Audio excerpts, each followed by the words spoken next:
This is the Between Shadow Society Season 2, Part 3. Let's do a bit of recap. So we have two active threats. The first is the St. Petersburg Mirror. The second is the Demon of Kilburn Abbey.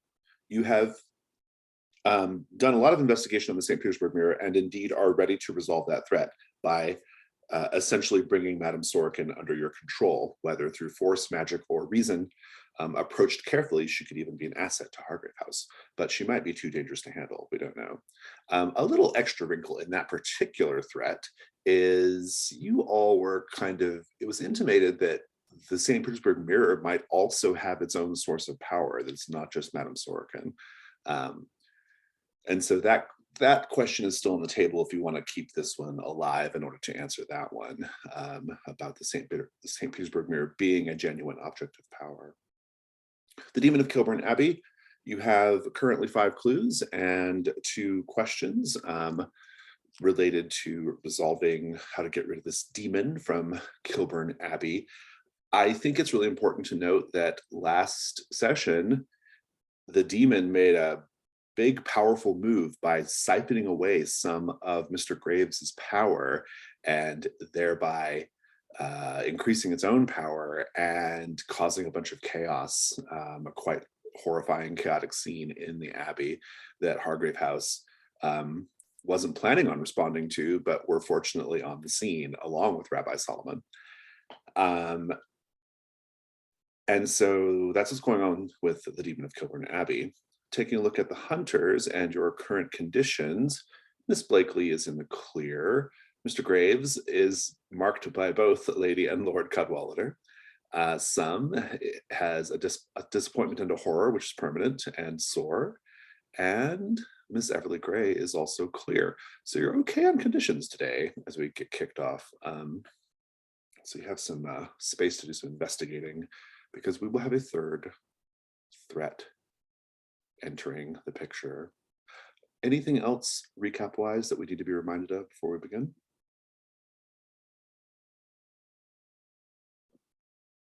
Very well. Let's take a look at our day phase.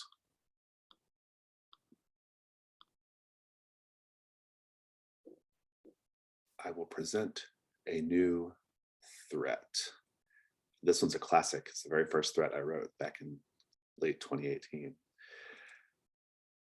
Sally No Face. The Daily Telegraph has a story about a washerwoman named Clara Yarborough who was found dead in a hallway of her tenement house in Whitechapel. Her face had been carefully, surgically removed. This is the third such crime this month. The other 2 victims, Edward Clive and Dolly Merriweather, also lived in Whitechapel. People are already saying it's old Sally No Face who's doing it, but Sally No Face is just a legend. Children have been singing her song in the streets for as long as anyone can remember. The song, "Poor old Sally, trapped in a fire, her looks burned up without a trace. If you're lovely with fate most dire, she'll come and take your lovely face." Mr. Graves, you have a history with Clara Yarborough, the washerwoman who was found with her face removed. What is it?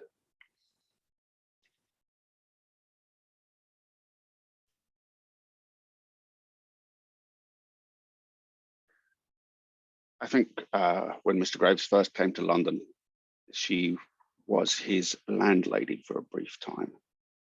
Good. So you know the building then, and you know you probably might even have a good excuse for being there, considering it's a crime scene. That's good. Let me update the sheet. Oh, somebody already has. Very good. Let's just merge those cells. Thank you. And we have an aspect. We have two questions and opportunities here, or 3 actually. All of them are just different ways of stopping Sally No Face. The first is, where is the killer hiding? This is complexity 4. It allows you to resolve the threat by infiltrating the killer's lair, then capturing or destroying them. Second, how is the killer choosing their victims? That's complexity 6. Resolve the threat by luring the killer to you, then capturing or destroying them. The third question is, what is the true identity of the killer and what drove them to this madness? That's complexity 8. It allows you to resolve the threat by empathizing with the killer, then bringing them in peacefully. I will note here, it might be obvious to infer, or maybe not, but I will say that the easier questions, like where's the killer hiding, have the harder resolutions, because if you go to Sally's lair to catch her, or them, I suppose, you're on their territory, right? So that could be a tougher fight. Whereas if you can lure Sally to you, or even more safely, make Sally, kind of make almost a friend out of Sally, you can bring her in peacefully, or bring them in peacefully. So those are some things to be aware of. Our aspect of the Janus mask is called the Mask of Beauty. Each hunter narrates a flashback to a time when they felt truly beautiful. I feel like that'll be an interesting thing for Miss Blakely to answer. It's like 10 minutes ago. Just all the time. Right now, actually. Right now, weird. in fact. Good. I'll update the sheet with other details as we need to on the break. But I will tell you that for this particular threat, you have a couple of easy leads. Clara Yarborough's body is fresh in the morgue, for example. The tenement house that she owned, apparently, is also available to be pursued. And yeah, those are some good early starts, I think. There were 2 other victims this month as well, Edward Clive and Dolly Merriweather, also from Whitechapel. You could probably hit up their family as well if you wanted. So that's what's going on with that. Let's go around the table and find out what everyone's interested in doing today, starting with Ms. Everly Gray. Now we are in day phase, right? We're not right after the fact. You're in day phase, and this is actually a couple days after the events of Kilburn Abbey. Okay. I will note here that Rabbi Solomon has done a good job keeping that story out of the papers. All that was reported about Kilburn Abbey was just some strange noises coming from the Abbey that night. But Rabbi Solomon has otherwise kept it pretty well under wraps. So. Oh, I hope Claudius is doing okay with his knee. Maybe. Shoot. Well, I mean, if either gentleman wants some help with their conditions, it's I'm glad to do a vulnerable move, take down some absinthe or break stuff. I mean, that's fine. And then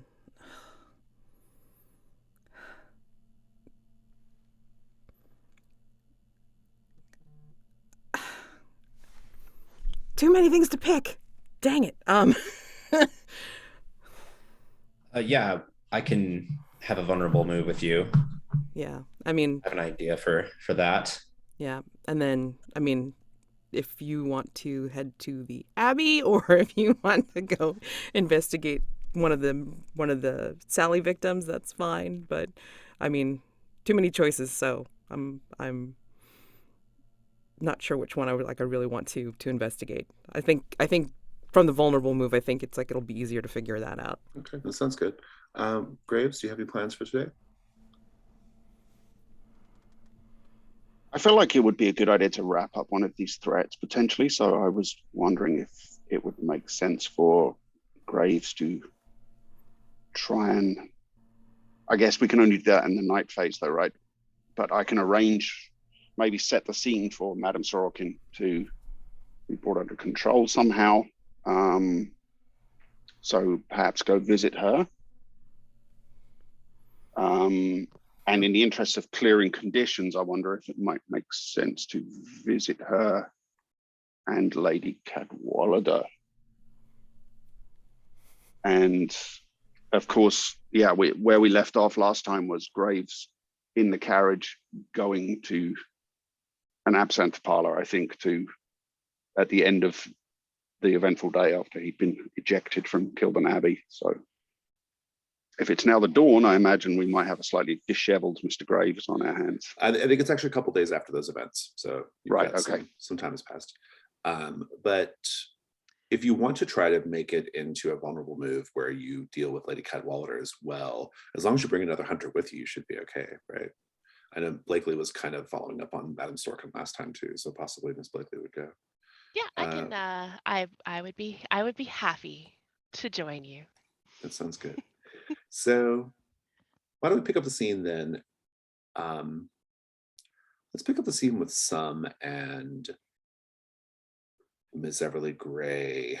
Whose vice is it? Whose vice is being viced? And if so, that person, please tell me the scene. It'll be my vice. Artemis, you hear crashing noises coming from somewhere in the house. It sounds very distressing. If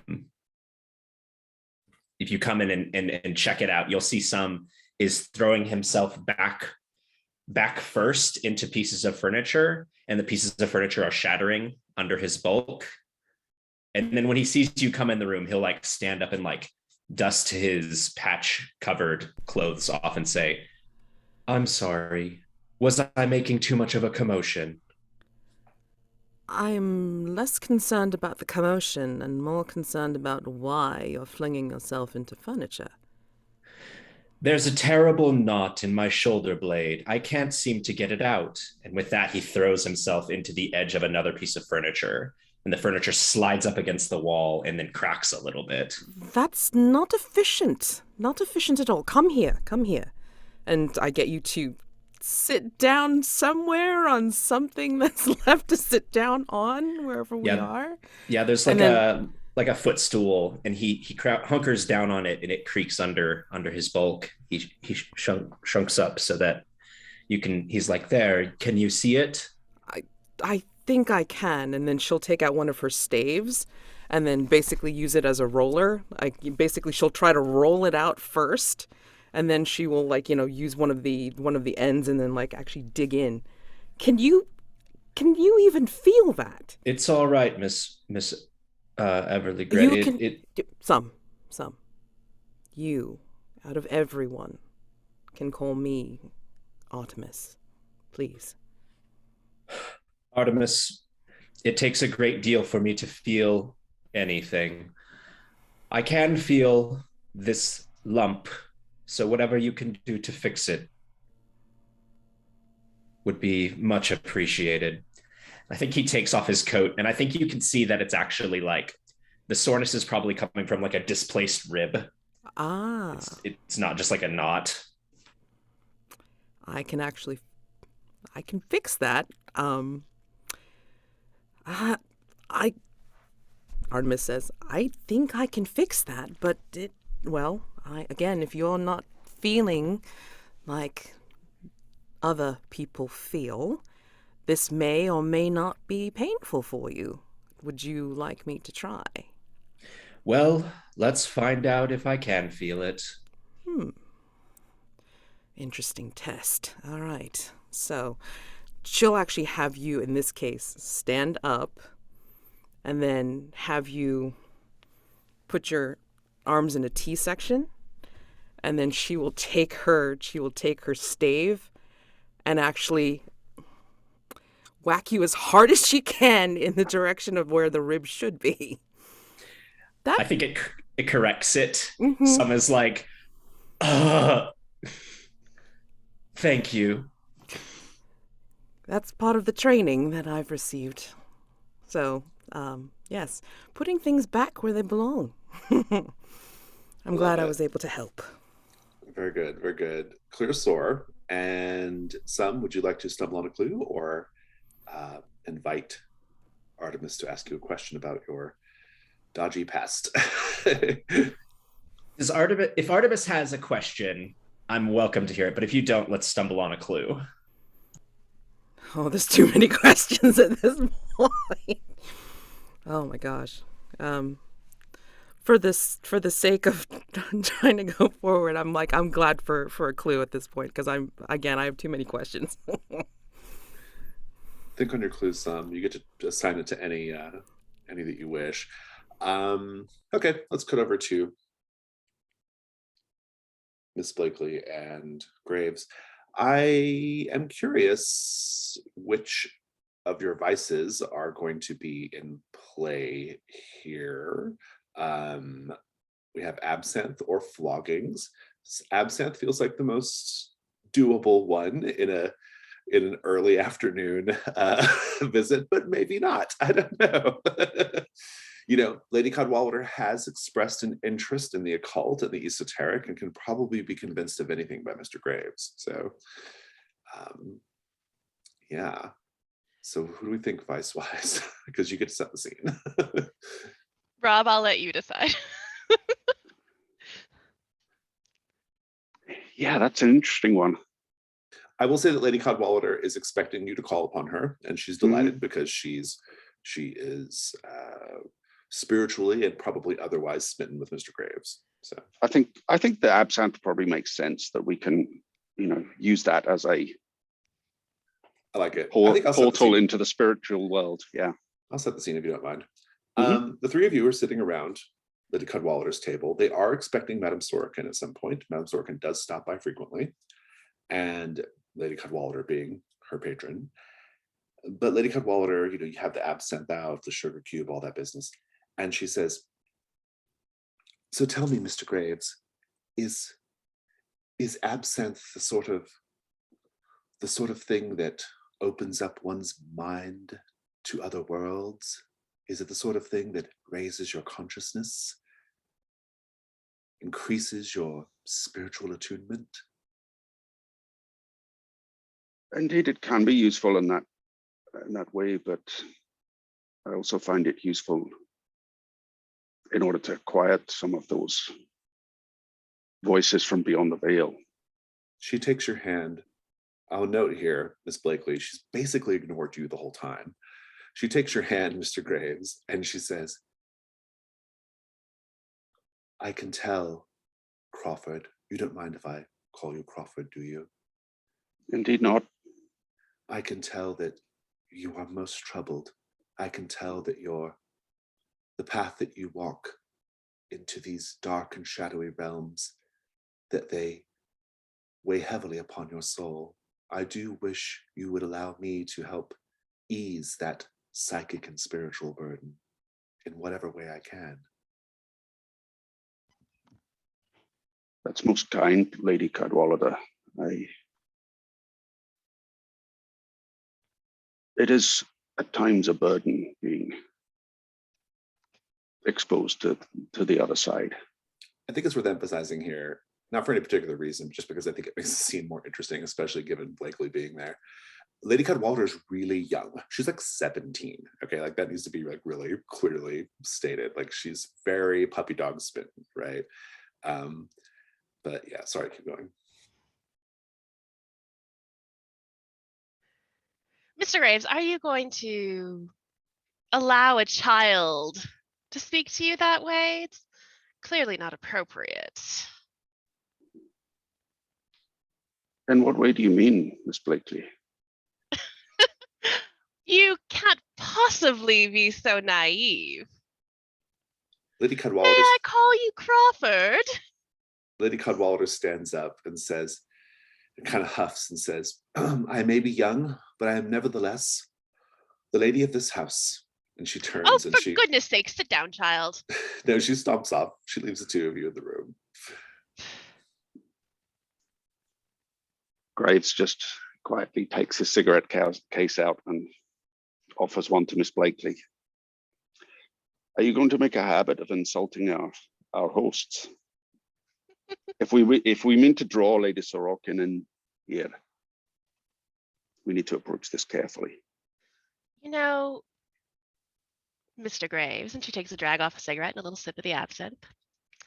You don't have to butter everybody up. There are other ways to get what you want. The direct approach. I believe so. What do you have in mind? Clearly, this child is smitten with you. Just tell her what you want her to do. There's a logic to it, I suppose. That's what I do.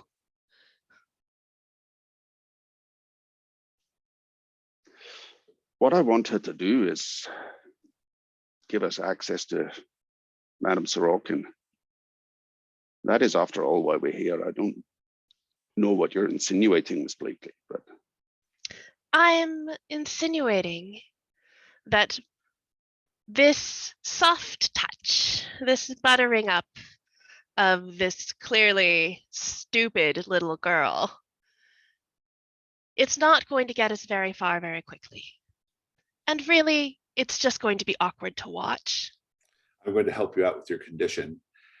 She storms back into the room and she says, Mr. Graves, I want you to know that I don't approve of the company you keep. And then she storms away again. Blakely leans forward very close, not touching, because then she would have to probably hurt him, but leans forward very close to Mr. Graves and says, now, Mr. Graves, I know you are not a coward, and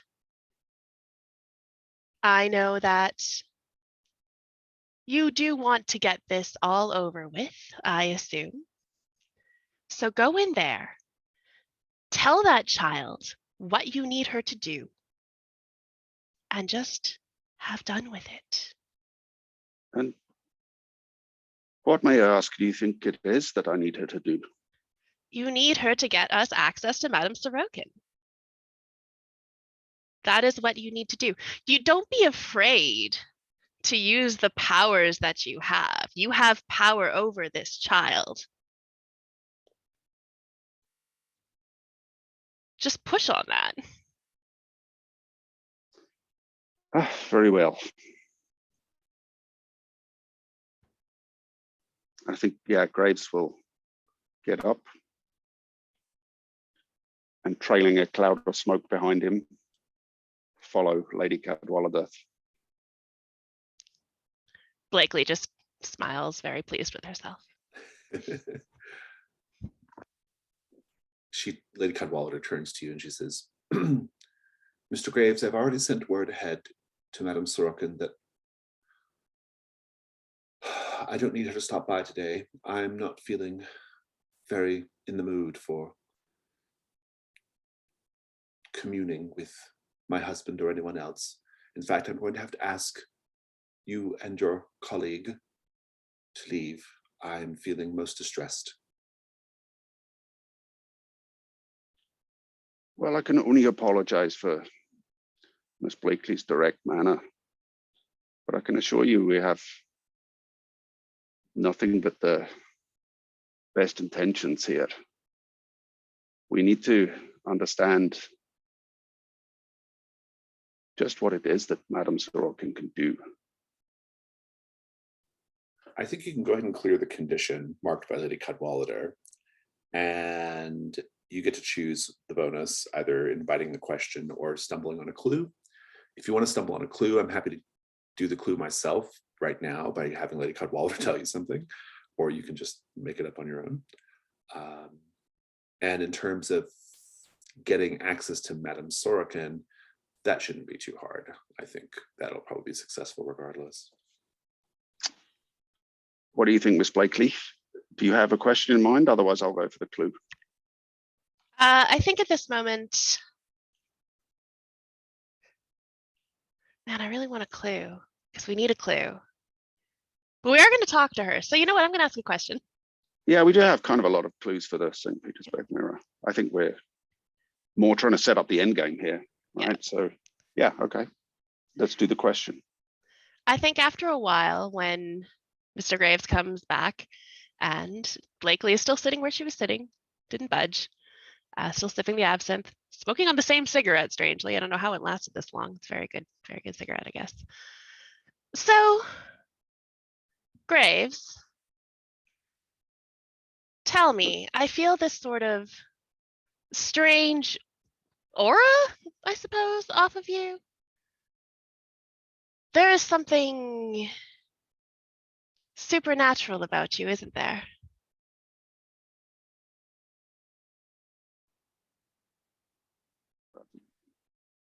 It seems to me that would make two of us. I asked first. Think on that for a moment. Cut over to after your breaking things scene. What do you have going on, son? Well, I can get the clue out here. Oh yeah, what's the clue? For which Um, threat?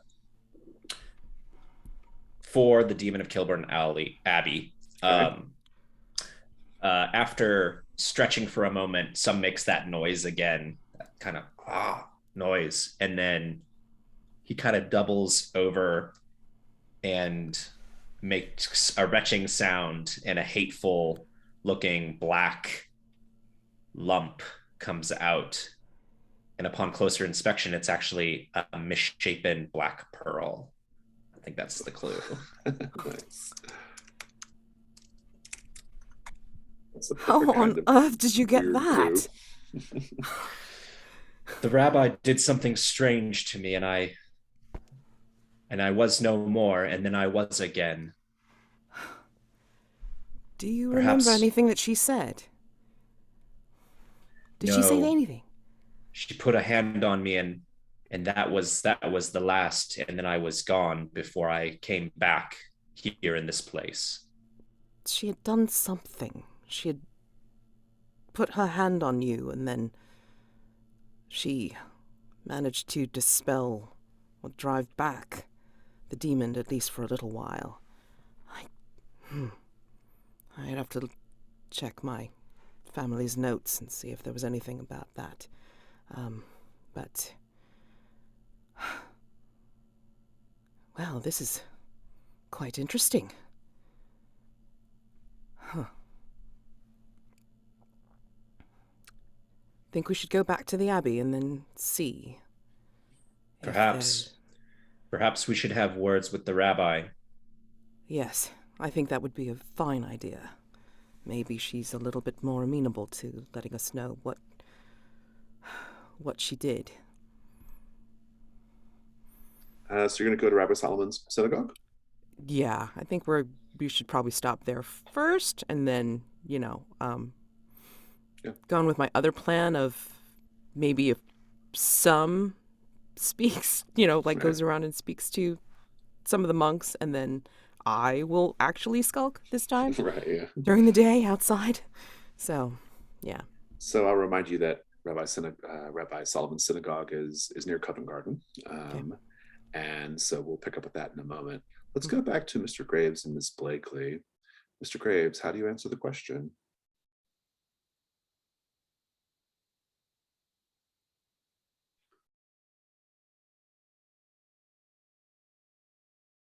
Miss Blakely, I think maybe perhaps what you're getting at is that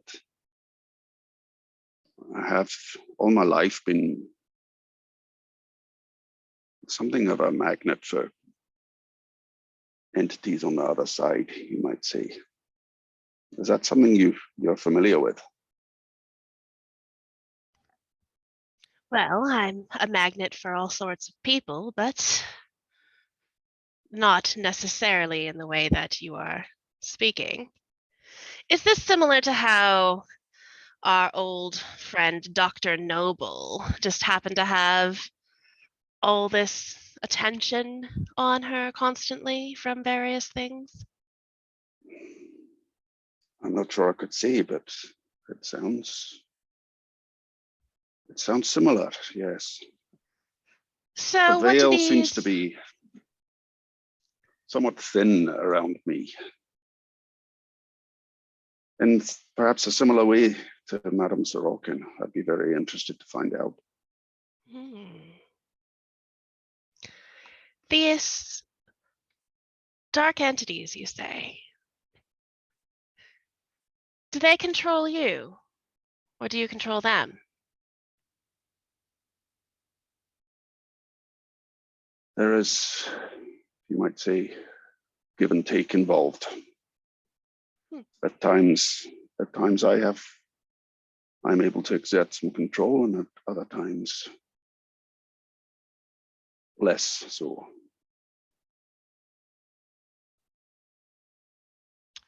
Fascinating.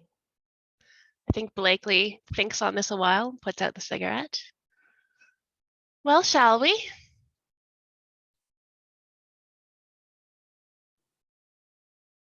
I'm just gonna tuck that information into her evil little brain. Yes, indeed. Let's carry on. Let's cut back over to the synagogue. So, Rabbi Solomon's synagogue, when you step inside, it's a kind of a large, like sort of circular meeting hall. There's a platform where a Torah scroll is sort of set out. There's a lamp holding a flame that never dies. As we look around the synagogue, we know that Rabbi Solomon, both with her work when she lived at Hargrave House and also apparently her work after Hargrave House, Rabbi Solomon battles demons. That is her remit. And I'm curious, looking around the synagogue, even going back towards the back where her office is, what signs do we see that shows her war with the demonic?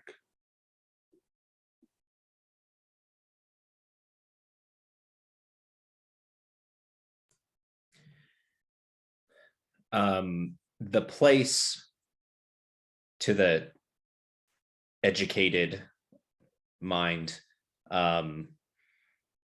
is warded. Because of the business that we do, I think we can recognize the signs of the warding. To others, they might just look like decorations. And it is also apparent, like what would look like dying and withering grass suddenly becoming growing and flourishing plants might just look like good garden tending that like hit a rough spot of sand or something, but it's obvious to us as well, like this is where the ward's lines are drawn, and that is where the assault has been stopped. Thank you. I was going to say, I mean,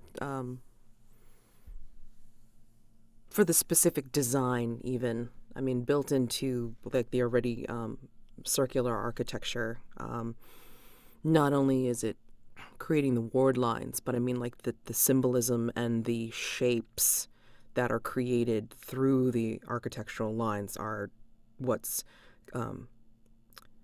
keeping the protections safe, like on all dimensions, basically.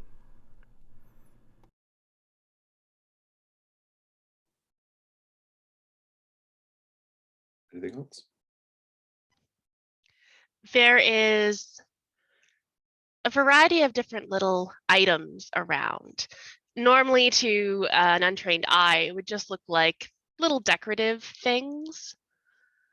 In this case, however, everything is very particularly selected and placed in order to uphold those wards and those barriers. I think if you were to take a bird's eye view of where the synagogue lies and the streets around it, it's been placed, perhaps the kind of view that Mr. Graves' crow might get flying above it. You can see that even the streets, where it's been placed within the streets, that forms a greater pattern that is part of those like concentric rings of wards that are surrounding the synagogue. Two of you go towards the rear to a hallway that leads to her office. The hallway is dark. There's only a single window on one end that lets in a little bit of light, and it actually has a curtain, a thin curtain over it. So there's just a sort of pale gray light illuminating this otherwise quite dark hall, at the end of which is this window and her door. A question only for Ms. Everly Gray. As you step into this hall and you approach her office, how can you tell that the wards have failed?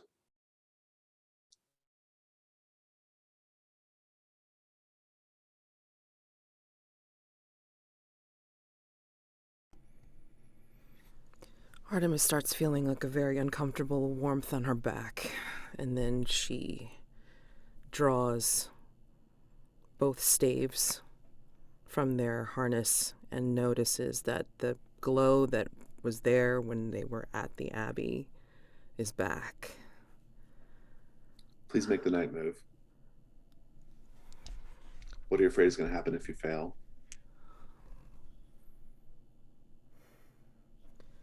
Or if you lose your nerve in this case?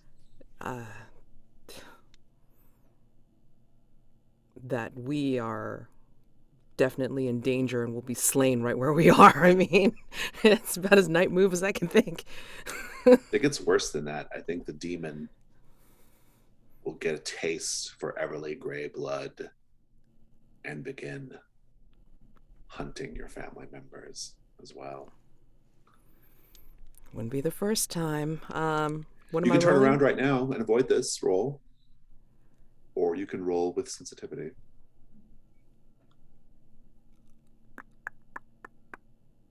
I'll roll.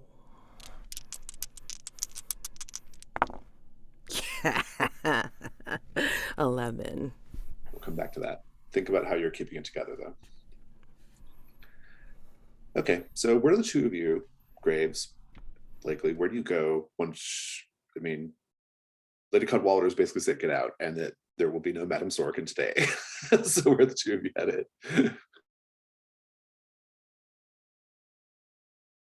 You do know her address, by the way. Madame Yeah, I was Sorkin's just going to say address. we do know that. So I think, well, Miss Blakely, since you contrived to have us ejected there, I think perhaps the best thing for us to do is to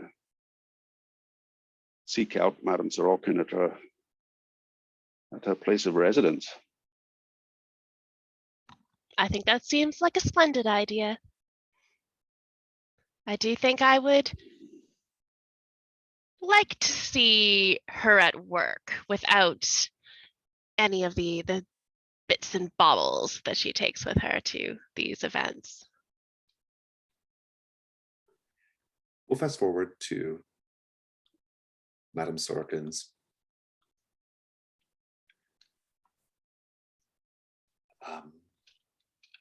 seance parlor. It's in an East End townhouse. We're not in the parlor yet, though. I think you get to the townhouse. It is a public business. You can just walk right in. And echoing the other scene, when you walk in, you're in a long, dark, dimly lit hallway. And the two of you at the far end, you see two men, large, speaking Russian to each other. And when they see you come in, they stop and they turn and they look. And you can tell that they're instinctively pawing at their coats, presumably for weapons. I would like to use Giveth. Yeah, I love it. Very good. What do you do? Blakely, in this dark hallway, steps into a little sort of strand of light so it crosses across her face and looks towards one of these guardsmen with a very pointed look, waiting for him to acknowledge who she is, because he knows. This would be a good opportunity to revisit the text of Giveth, so let's do that now. Yeah. At any time, you can declare that a side character is secretly one of your worshippers. You get to decide how they react and how they subtly or not so subtly debase themselves before you right now. This guard, fiddling through his pockets, trying to find his weapons or whatever he was looking for, he stops. Oh, I appreciate you giving me his name. I don't know how to say that. I'm just gonna say Andre. Oh, it's just Andre. Okay, thank you. Andre stops. I don't think Blakely would know his name anyway. He stops and his jaw just kind of drops and he falls onto his hands and knees and crawls towards her, My lady, I didn't know it was you. I am so sorry. The lights would have been brighter. There would have been flowers. Things would be different if I knew you were coming. I'm truly so sorry. Graves, you can tell, well, Graves, I'm curious what you're thinking right now. This is definitely fuel to Graves' suspicion that there's something. I mean, he knows there's something supernatural about Miss Blakely, but this is fascinating to him that she has this power over someone, and he's wondering if this is something she has done in the moment, or is this somebody she had power over already? And I think he's particularly watching the other guard to see if he's going to have a similar reaction. The other guard pulls out, he seems very confused, but then he does what he knows how to do, which is he pulls a pistol from his coat and he aims it at Miss Blakely. But I think Miss Blakely is maybe intentionally or not seeing that. But you do, Graves. What do you do?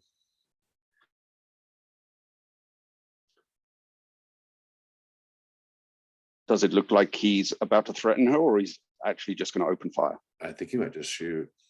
Okay, I think Graves is going to use the ritual of salt and smoke to catch the bullet. Oh, very nice. This would be a fast in a hurry ritual, but I'm into it. Yeah. I mean, one of the things it can do is allow him to do one thing that is beyond human limitation. So I think the one thing is move fast enough and move his hands in such a way that he's able to take the momentum out of the bullet and just catch it. What does the offering look like? I think again, it's we see a look of pain cross Graves' face, and there's perhaps even a hint of smoke or steam or something escaping from the collar of his shirt. He always wears a collar quite high above his shirt with a cravat or a tie, but there's a hint of something is going on under there, because there's kind of smoke or steam coming out of the collar, and then he just moves in a blur. And roll the dice. Yeah. So what do I? This is with sensitivity.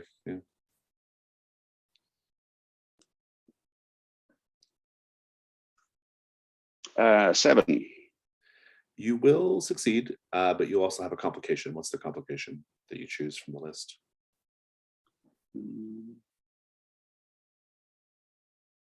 Sorry, I have a really tiny screen today, so I don't know how I'm reading.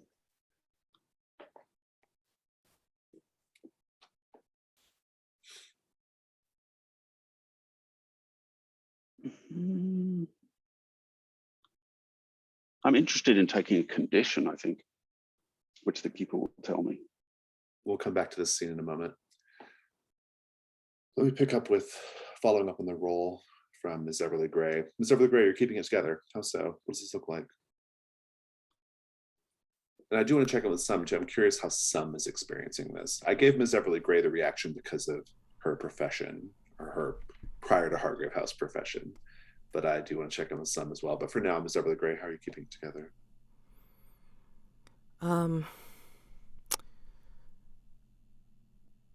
She remembers the feeling of when the demon was close at the Abbey like a few days ago. And so, I mean, it's not unfamiliar, and it's just a reaction to her weapons responding to the threat, to the presence of the demon. So she is again moving them in front of her in a protective gesture for her and Sum, and just ready to deal with what comes next. So she's getting her stance ready, like she's on the balls of her feet, ready to move. Sum, I am curious, how did you feel when you walked into the hallway? Did you have any particular inkling that the demon is here, or has otherwise breached the defenses?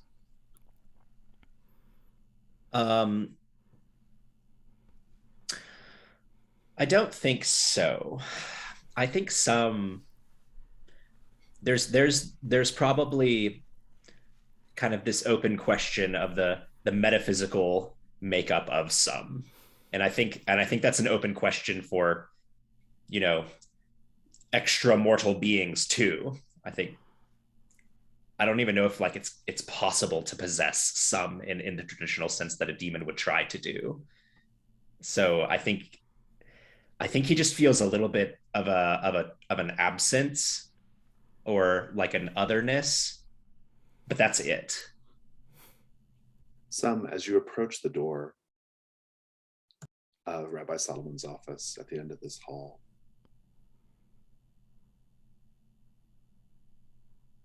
you can see underneath the crack of the door,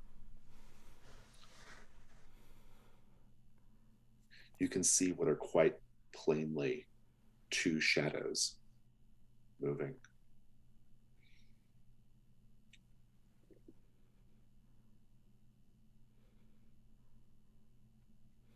But when Rabbi Solomon opens the door, she's the only one in the room. And she has kind of a distant look, and she says, "Ah, my colleagues in spirit, if not in official terms, from Hargrave House. Please come in." My stave's still glowing. Are you asking if they are, or? Half yes, half no. I'll let you decide. I think they are. I think they're still responding. Let's take 5. I'm going to take the narration if you don't mind, Crawford. When you go into this essentially like giving yourself like super speed momentarily or whatever to like intercept the bullet, I think like if we're watching a TV show of this, it's just like we see the bullet going in bullet time. We see your hand like reaching up, and I think we see you watching the bullet melt into your flesh of your palm, and before it can pass through the other side of your hand, you close your hand around it, and that's your condition, is the bullet being right there in your palm. I don't know how you want to editorialize that. You can do it however you want, but Nice. Yeah, this will be a interesting one to clear. and the thug who shot that gun, he sees this. He sees that like not only did it not work, but you have somehow intercepted the bullet. He runs. Are you going to try to stop him? Because he's just going to run past you to leave. I want to use taketh. Oh, so what happens then? Well, I'm just going to ask my dear friend Andre to dispose of this person who shot at my colleague, thinking that, clearly he didn't shoot at me. Yeah, That's just nuts. Or I love bonkers. it. My apologies. Yeah. And so you can command him with giveth, and he will destroy the side character via taketh away for you. Yes. It's a powerful 1-2 combo. Let me take a look and see like what you have to give him something from your personal quarters. How does this work? Oh, it's another. This isn't a sensual encounter, so I can't use my Casanova's perfume.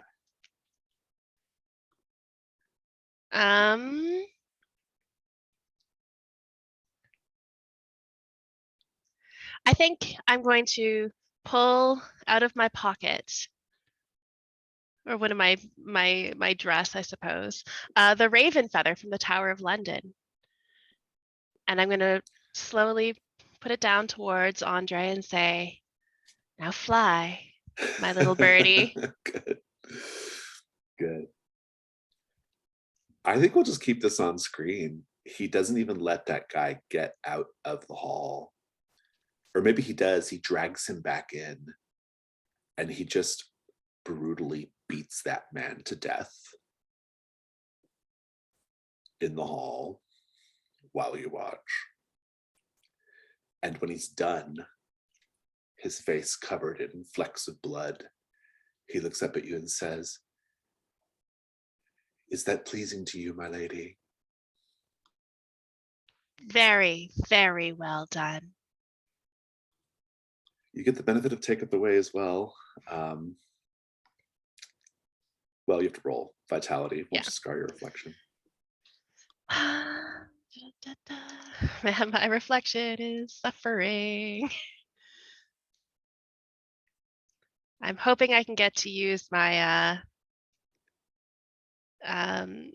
next advancement before I fill it all up. You've got one more, so. I know, we'll see what happens. Okay. I got an 8. Choose one.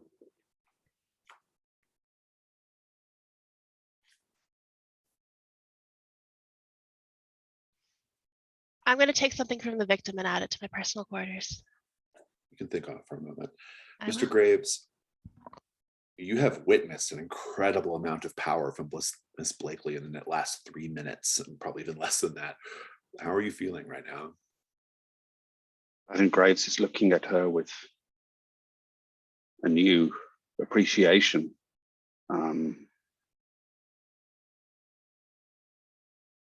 Miss Blakely, what meets the eye is already remarkable, but there's clearly much more to you.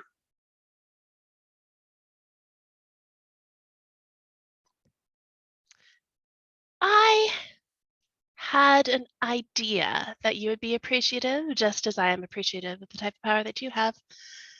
My dear Mr. Graves, I do believe we'll be quite a team. Perhaps. Very I good. wonder. Very good, very good. Let's go back over to Rabbi Solomon's office. I mean, when you cross the threshold into her office, Sum and Ms. Everly Gray, you can feel the heaviness. You can feel the presence of the demon here. And I will tell you, Rabbi Solomon is never seen without her ring of power on, and it is currently off on her desk. Ms. Everly Gray, she invites you to sit down. Well, I thank you, Rabbi. I think I will remain standing. She says, And she basically, "Very well." and Artemis will cross her arms with her staves very, very visible in her hands. She kind of like takes a couple steps back and smiles. And she says, "You know, I've given some thought to the matter at Kilburn Abbey, and I think it was a mistake for Hargrave House to involve itself in their troubles. I think it's probably best if you call off this particular investigation. I have the matter well in hand." On the contrary, Rabbi, your hand seems not quite right, not as I last remember it, as it grasped my head. He points to the ring. Would you make your hand decent and put yourself together? You have company. She says, And she looks up at the both of you and she says, "Let's stop playing games, shall we?" Indeed. Who are you? Who I am. If I were to speak my name, it would shatter your mind, frail as it is. But you have a mark. Would you care to show us what's on the back of Rabbi Solomon's neck?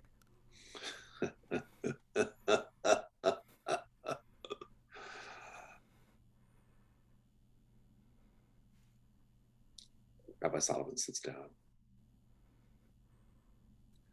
I'm going to destroy all of those monks.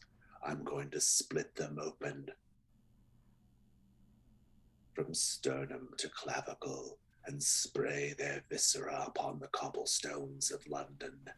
I'm going to hang their bodies, hang them, arms spread like your Christ, all over the city. This feels unusual. Never, or at least I, have not seen a demon that seems to have a personal grudge against a particular order.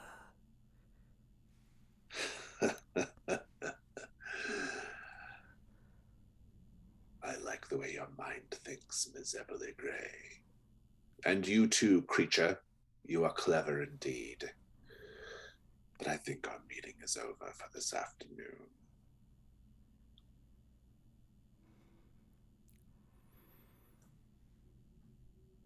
Indeed, I think I agree.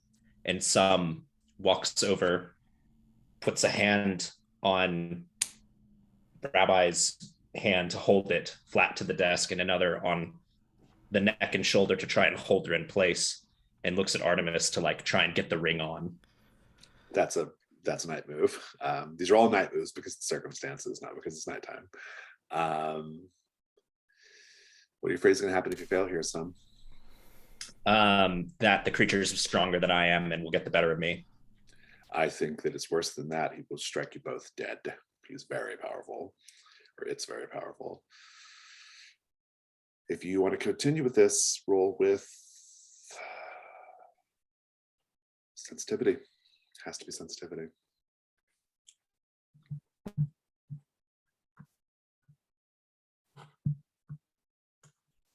Let's see.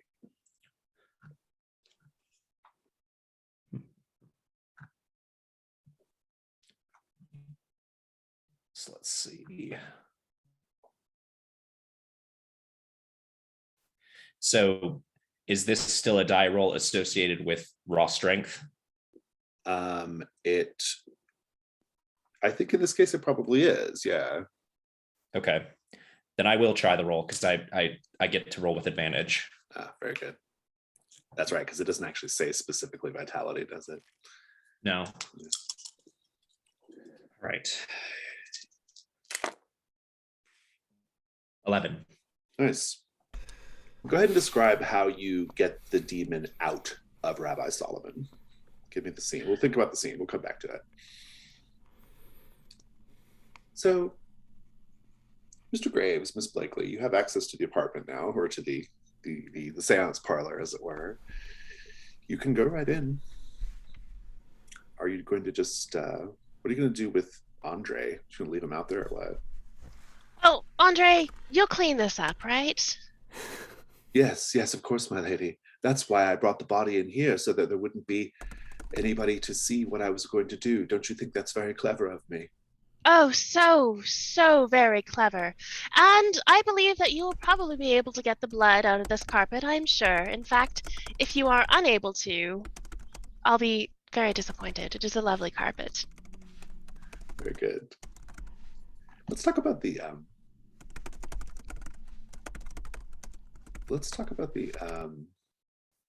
seance parlor.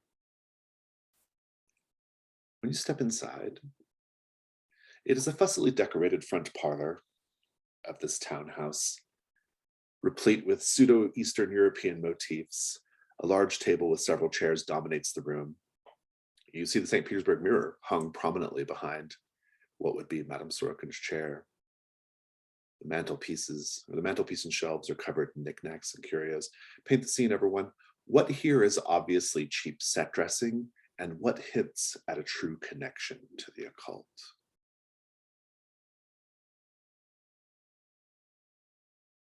Spooky fabrics just draped around.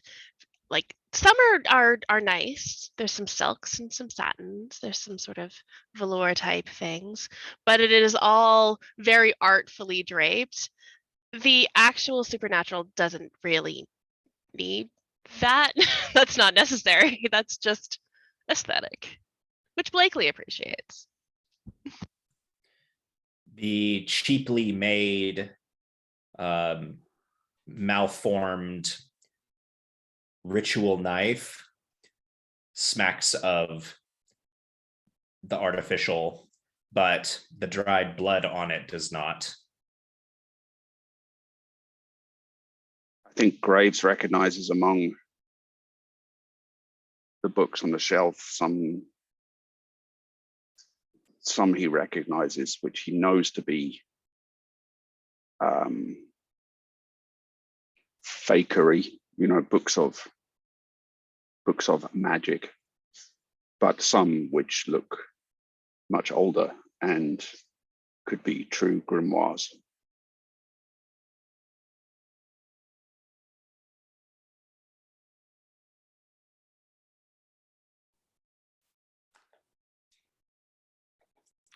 Mads, any thoughts?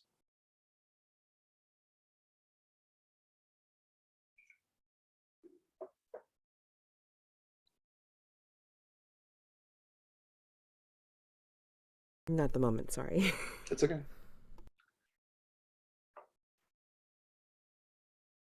You hear an argument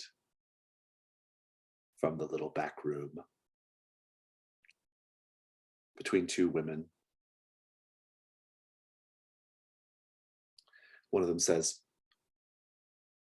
"Oh God, Aunt Elsie, just let me handle my business. I've got this under control. Don't worry. And in any case, I don't see you upset about all the money I'm bringing in. And I don't know who those men are. Just let them do what they're going to do. They're keeping us safe, right? That's important. They're keeping us safe. Think about it that way." And then she's like stomping into the front parlor where you're at. And she's like, "Ah." And then when she sees you, she changes. And she's like, "Ah, customers here to travel to the other side. I'm afraid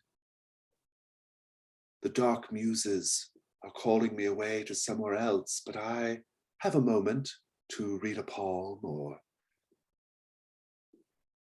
perhaps consult the tarot." She is not dressed in her Madame Sorokin veils and wispy clothes. She's just in a plain old, just kind of a simple gown. And she looks, she just a second ago did not sound Russian. So, Graves, what do you do? Madam Sorokin, it's a delight to see you again. I was so impressed with your demonstration that Lady Cadwalla does. Yes, that's where I know you from. And she's like busily like grabbing an old veil she can find, like draped over the back of a chair and trying to like put it on, Blakely literally like snorts into her hand, like laughing.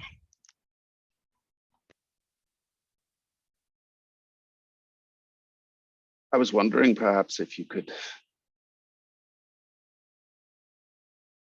help me to contact someone that I saw at Lady Cadwallader's. Yes, that night. I remember it well. She's fumbling around. I remember it well. That excursion into the other realm. Which ghostly visage did you wish to lay eyes upon, sir? Well, I felt myself watched by Lord Cadwallader. He appeared to me that night, and he knocked me out. She pulls the veil off that she just was fumbling around with, and she says, "I don't wish to speak of Lord Cadwallader. quick question, not to interrupt. Well, kind of to interrupt. To interrupt, quick question. Is the St. Petersburg mirror in this room? It is, yeah. It's Fantastic. It's behind her chair. Blakely is going to study that while this conversation is happening. How so? If she can, she's going to walk over to it. Mhm. And I don't know, touch it, look at it, investigate it. I'm into So to it. Do a let's information move with sensitivity. Oh gosh, I feel like the sensitivity I'm okay at, but oh, well, that is a 12. Very good. Very, very good indeed. Yeah. We'll come back to this. Some, and wherever you want to interject as well, Ms. Everly Gray, what does it look like when you get the demon out of Rabbi Solomon? Yeah, I think the scene is kind of as we had previously left it, where Sum's able to reach across the desk, hold the hand down, and keep the rabbi in her seat. And I think the creature probably puts up a surprised expression on the rabbi's face. And then what is Artemis doing? She is basically going to like move as you move, and then she snatches up the ring with one hand, presses the end of one stave against the rabbi's head, and then slips the ring on while you're holding her down. And the staff is glowing while it's in my hand. Yeah, and that I think there is like the rabbi like throws her head back and opens her mouth really wide. We don't see anything. The audience would experience, that Dolby 5.1. That one is the bass, and it's just and then it stops, and then it stops all of a sudden, and the rabbi like slacks. And then we catch her, of course, as she's like kind of falling forward and going slack. It's like, Rabbi, are you all right? And she has a sweat on her brow, and she's clearly shaken. And she says, "You must not delay. This creature is powerful. You must find out how to banish it. There's no time to delay." Can I check the back of her neck? You can. There are no marks, though. Okay. And That some might be a like good points. information move, though. You searching her body. Sure. You can take that if you want with reason. Yeah. Oh, God. 8. Yeah, there's no mark, but you will see instead.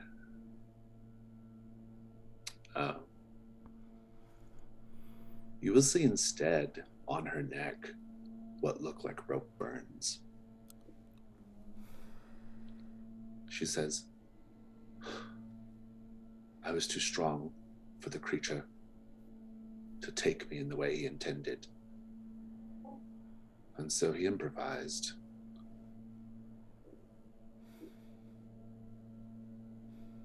Your building over there, some points to one of the corners of the room where there's a particularly dark shadow and a brand new small crack or fissure in the architecture.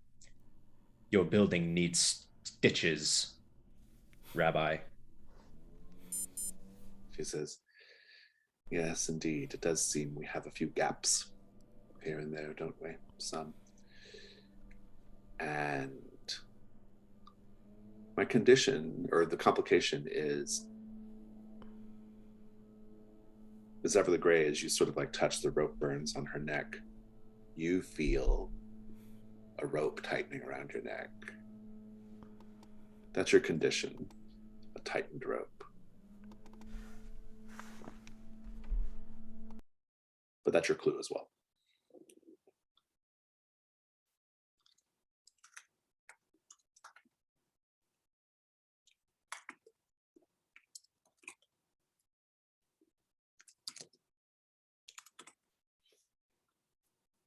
back at the parlor. You got a 12. That's good. It's a good result. Let's get you a clue focused on the mirror, especially. I know that's what you're all looking for to answer that one question. So let's see what we got here.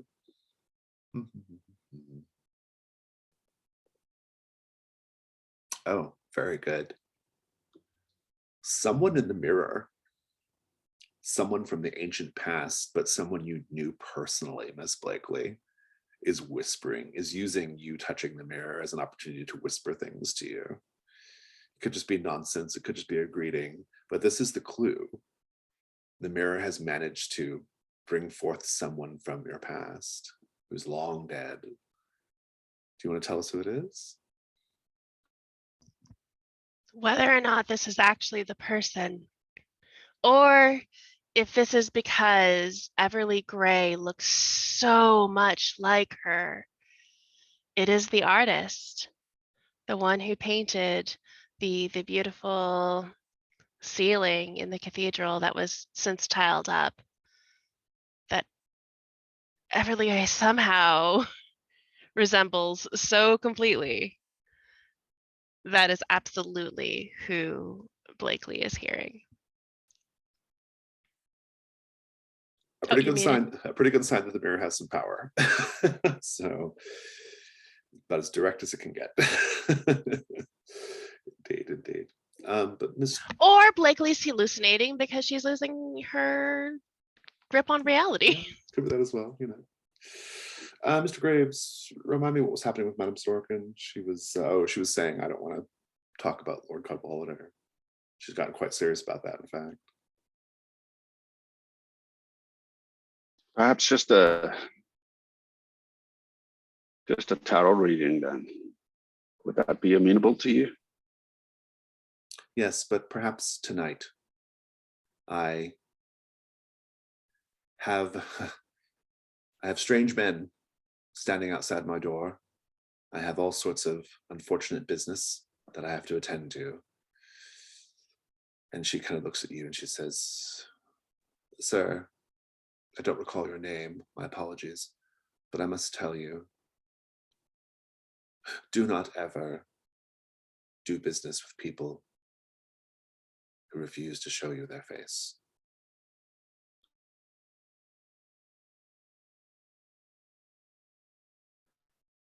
A very wise precaution. So you have your invitation to return to talk to Madame Storkin in the night phase if you wish, which could get it resolved. And I also think that wraps up the day phase for everyone. I know you all had other intentions, but you were waylaid by demons and whatnot, demons and Russians. So let's go to the dusk. Are we intending to answer a question right now? Because if so, that might be worth doing first. Yeah, I think we should answer the mirror question. We have two. Oh, I just closed a bunch of stuff. You have We two, have only two. one of them feels relevant though. No, because we discussed that Nicholas Zamos, Blakely's date, his drink was drugged when he was trying to look into this whole situation, right? That is true. Yeah, that's a good point, because he was specifically researching the mirror, wasn't he? Yeah. He was. And if he were to discover that this mirror does actually have power, Yeah, that's fair. as Blakely's phantasm from the past spoke to her, and we can't use these for actual clue stuff, but all the other clues suggest that there's some sort of power. I think that's probably. right. Yeah. You've definitely worked in the two that you've got. So whoever wants to roll it, if nobody disagrees, if someone wants to make the strong case the mirror is not supernatural or has no power. Do we think that Madame Sorokin knows it's real? That I think is an open question. I don't know, because she has power of her own, right? So yeah. I like the idea that she doesn't. That she thinks any power that this mirror is showing is just a reflection of her own power. Not that it has power of its own. But it does. It's not relevant to how you answer the question, but like it's possible she kind of denies all of the power. Like she's skeptic. She doesn't even believes she's doing her own thing. Yeah, I like and that might be why it's so repressed, Oh, I just barely like leaking out. that is a really cool. Oh, sorry. No, I mean, it's really cool and really possibly dangerous for later on. Just because, I mean, if she's not doing anything except repressing it, when things get tense, she may let it out in a really bad way. So, I mean, but for the fact that she's being pressured by the blackmailing ring, I mean, bring in all this money and we're getting them off our back. They're protecting us. Yeah, she's feeling pressure and it's cooking right now. And one of the things I really like about this whole, and again, it's not relevant to the answer to the question, but this idea that she doesn't know about her own power or believe in her own power, it's a really interesting juxtaposition to Blakely and Graves, and even like Sam and Everly Gray using the things that they have consciously for various means. I think it's a really, yeah, I think that's interesting. And it gives a good opening for Graves as well to,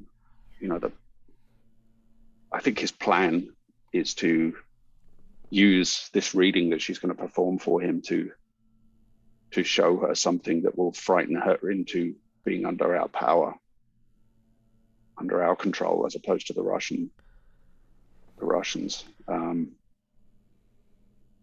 And if she doesn't currently believe, but he can reveal to her something that convinces her that there's reality to this.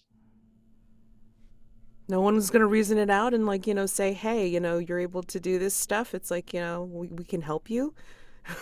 We can figure it out. That's a night phase problem. That's not I'm a just saying, right now problem. That's a later us problem. Later us problem. That's really fine. Somebody roll. I will roll one if somebody rolls another. I don't want to roll the whole thing because I'm scared. I'll roll one. I don't think I've ever rolled a question die. I'm going to use my dice that looks like a caramel. There we go. Because that's my good luck one. Well, you got a 3 from me. I got a 6. So it's a 9 and a flat roll. And really good. That means it will be a tough resolution, but it is correct. Or actually, well, no, that is just a mirror, huh? I think I got the complication pretty well sorted here. It relates to the mastermind clue I haven't given you yet. I mean, it's part of the same threat. I mean, is it something that can be dealt with in the same night phase? I mean... Oh, so answering the question about the mirror just gives you access to it as a reward at the end of the thing. So, but nevertheless, it was 7 to 9, and I'm just going to add a wrinkle to proceedings, which I am not going to reveal to you yet. Good. Okay. So we have enough to odds. Do we have enough to approach any of the other questions? We've answered all the other questions. We just have to deal I'm thinking with for the different threats. Well, not for Sally No Face. No. We have 7 clues for the Demon of Kilburn Abbey, and we'd have to get to 8 to even get a flat roll. So I think we would probably be better off getting a couple of more clues before we try it, just so we're not at a negative. Isn't this a choice, though? There's 2 questions. One's a 6 and one's an 8, so... I mean, again, it's like we would answer one of them, not both. Yeah. So, right. I mean, I'm opting for the first one. I don't want to do the second one. I mean, I'm just putting it out there. I don't want to do the second one. In terms of the resolution, I did have kind of an idea in mind for that, but then Graves is kind of tied up with Madame Sorokin for this night phase, I think. So. And it's made it sound like there's no time to think about this for the demon. We would have to deal with it tonight. Otherwise, this could be bad. I mean, some in Artemis have been kind of dealing with this threat head on. So it might be that we are doing, or at least we're trying to do that this night phase. Right. But Rob, was your theory for the first question or for the second question? It wasn't so much a theory, but I was looking at the resolution opportunity that the first question opens up, which is to resolve the threat by using innocence or piety as bait. And I was thinking Lady Cadwallader. Oh. Sorry. That's an idea. But we'd have to answer I the think, question first, of course. Yeah. I mean, some might be very interesting bait as well because he's such a strange creature. That was the other one that occurred to me. Yeah, I mean, that's where I was going. Him, I didn't want to go, but I like that solution better than I like the resolve for the second question. So, that's actually better. Yeah, I like that. Just as a really, really short, I don't have a lot of evidence or a lot of stake or heart into this. But for the second question, the demon or the devil is not interested in children because children don't know right from wrong. And yet this demon was bound to this child. That suggests to me that this child was never an actual child to begin with. And that kind of makes me think of, the Limehouse Lurker, et cetera, and the sort of themes of bad children that have happened in our game so far. I mean, I think I think the open question for this right now is whether you're going for the first or the second one, does someone have a theory? I mean, that's kind of the threshold matter here. Right. Yeah. I don't even have a complete theory at the moment. I mean, that's the kicker. I mean, like, I know which question I want to answer, but I don't have a theory for it. I think, unfortunately, for our theory, we kind of have to answer the second question, even if it's just in a roundabout way. Either why was the demon bound to a girl, specifically this girl in this situation, resolving this particular threat? Or how can the demon be driven from the Abbey? And I think that also kind of leads sort of subtly into why this demon existed in the Abbey to start with. I have a theory for, but again, I didn't want to answer the second goddamn question. Excuse my language. It seems to me that there's the idea of innocence is important here. That the demons are not interested in children because they don't know the difference between right and wrong, which is a form of innocence, right? And it was bound to this particular child, presumably because it was able to exploit that innocence in some way or use it to guide that child in a direction. My unfortunate theory is that because of the connection to the sister convent, something happened to the child where she was corrupted and shown, unfortunately, wrong and wronged. And so therefore that's the whole connection with the sister convent, and then the marks on the back of the neck, the rope having to do with like a part of the torturous ritual. The knotted whip. I mean, it's kind of like all tied into this whole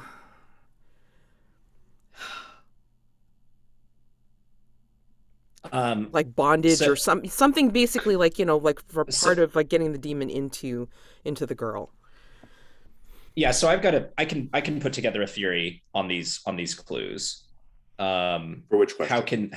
For the first question, how can the demon be driven from the Abbey? Okay.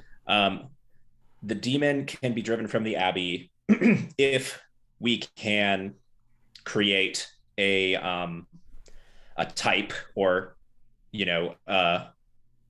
an effigy of how the demon kind of got here in the first place, but like resolve it correctly. So the demon entered this world by somebody being falsely accused as a witch, and they were bound and hung, and then like we're going to be burned. Like that's what was going to happen. But it didn't happen all of the way that way, and it was a false accusation, and it gave the demon the power to like enter the world. So to drive the demon away, we have to do kind of the same sort of thing. And I think like what was going on was like,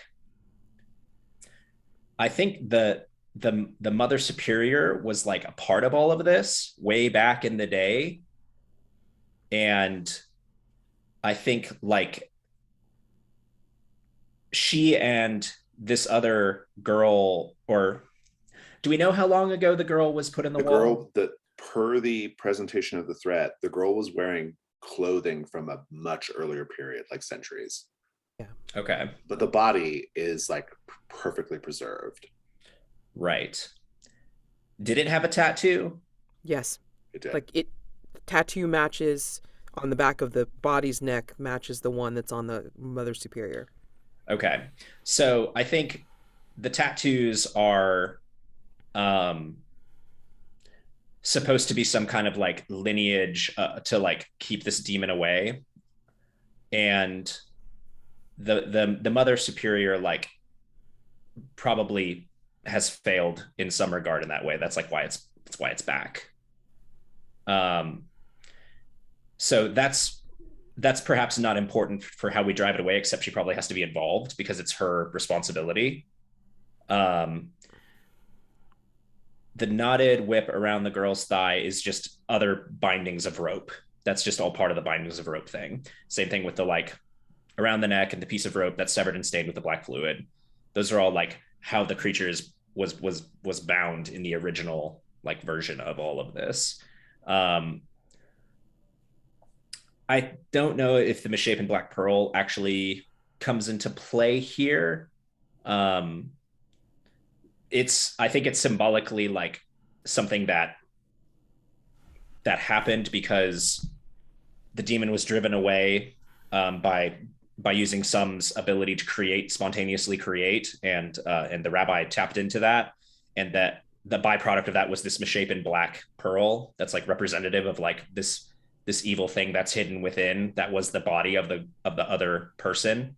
But I don't know if that's actually like part of the solution, how we can drive it away, except maybe incorporating the pearl here might further anchor it to the correct spot. So focusing on the question, is it fair to say that one of the things you have to do to drive the demon from the Abbey is to somehow symbolically cut the bindings, like cut some rope or cut something like that? Because that accounts for quite a few of your clues, right? Yeah. That accounts for like 1, 2, that accounts for 3 of the clues straight away. Just that process. I think we have to cut the binding and put out the fire. Like, I think those are 2 things we have to do. When the misshapen black pearl thing happened, the thing that immediately kind of stuck in my mind was this corpse, this demon being buried behind this wall for such a long time, and thinking of all like the dust and the sand and everything kind of collecting back there, and the idea of a demon which is undying, collecting it all and compressing it all into sort of a Pearl's a symbol. Exactly, a symbol of this hate and desperation to get out. That is when the first thing I thought of. That's how pearls are formed anyway. Grit gets into an oyster and it just starts putting the coating on it. So then maybe part of the process is also doing something to counteract the hate, either with love. I think Mother Superior is going to have to posthumously absolve, or what do you call it, like the previous victim's accusation or crime. She's going to say she is acquitted? It was a false accusation, acquitted. Like I don't know what I'm saying. There's lawyers here, they know better. She's going to basically say, specifically in a religious sense, it's a religious context though. Absolved. They're absolved. Yeah, you're absolved. Well, basically declare that it was wrong. Not that they are forgiven, but that they were wrong to begin with. It was a false thing. And cut the ropes, put out the fire, and then I think we can bind the demon to the black pearl, which perhaps can be turned into a piece of jewelry for Rabbi Solomon or whoever would be interested in wearing it to wear. What does the point is to perform banishing ritual? Yeah, which clue does the fire connect to? The matchbook. Oh, interesting. Okay, so it's like a symbolic thing. I like that. Yeah. So you cut the rope, put out the fire, and I kind of like the idea of like you have to like reject the hate. If we're saying that the pearl is like if the pearl is a symbol of like the girl's hate because of her circumstance, you have to like right. And not the just the reason girl's it's- hate, the hate from the people who put her in there as well, because they yeah, were the wrong churches, too. the Yeah. churches Because- hate. Yeah, because the devil is not interested in children Exactly. anyway. They were Right. right, and they should have known that they were right. Like they should have known, because the devil is not interested in this child. They couldn't be. Yeah. So they should have known they were wrong all those years ago, and instead they loosed this demon. Do you think they put this child, this innocent child with no demon bound to her, into the walls? And in that girl's desperation, that's when the demon came to her. That's Right, my yeah, that's what I was that's thinking. I agree with that. That I do believe, That because she was Oh, that's innocent until tragic. because remember, she was trying to get out. She had like injuries on her hands. So she was probably innocent. They accused her. They walled her up. And she's like, well, shit, if I'm like, accused of wrongdoing, well, come on in. And we're saying that like Mother Eudora's having the same mark as the body. We're just saying that just essentially like, That marks her as the one responsible. okay, she's burdened with like this whole, which is probably why she was so upset when the body was like, when this all started happening to begin with, right? Yeah, I don't think it Yeah. means that she is the person who put this girl on the wall, because that was It was a long time centuries ago. So long ago. ago, yeah. But Yeah. she Right. is kind mean, of like each- how Everly Grey is burdened with this Right. legacy. yeah, she's the It's a the- secret. yeah. Yeah, it's like a secret church thing. Each generation, they burden somebody with the knowledge and like responsibility to keep the demons bound, and they mark them. Oh, good. That's good. That's intriguing. I like that a lot. Okay, so let's take a look at the clues. Okay, so the first one, that's Mother Eudora. That's accounted for. The knotted whip is the, we have to like cut the bindings. Okay, good. Not being interested in children, that just speaks to the original sin of like why this all happened in the first place, right? They should have known that the demon could not have had any power over the girl, which is what led to this sort of this atrocity in the first place. Another piece of severed rope with the black fluid. The black fluid, again, kind of intimating this sort of like hate idea, which is interesting. The matchbook is the matchbook from an establishment of ill repute. We're saying that's symbolic need to put out the fire. The misshapen black pearl representing the sort of built up hate over literal centuries, not only of the girl trying to escape, but the people who put her there as well, right? And whatever caused them to do that, whatever biases they had that caused that to happen. And another rope thing with Rabbi Solomon's neck. And so we're saying the process then is cut the rope, put out the fire. How do we, and then Sister Eudora has to absolve the girl, right? Yeah. Okay. Thereby letting the hate sort of like pass through. Does everyone agree? I think that's pretty good. Yeah, I think that's great. It does put you at a -1. So whoever wants to roll the -1, by all means, take it away. It gives us a +1.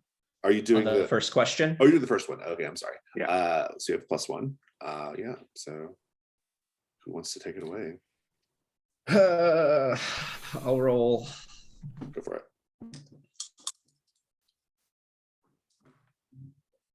7. You now have the opportunity to resolve the threat by performing a ritual. No, I'm sorry. Resolve the threat by using innocence or piety as a bait, and then performing a banishing ritual as we have described. The 7 result means the demon's going to fight you every step of the way. But so as long as you're ready for that, you're good to go. If you all wanted to mark Janus Mask, it would be very easy.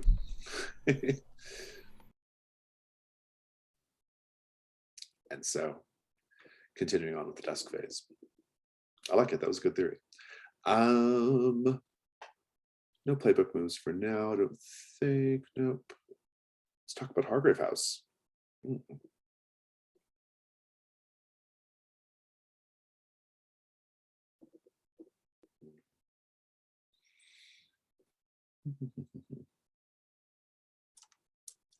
Oh, let's do the dining room.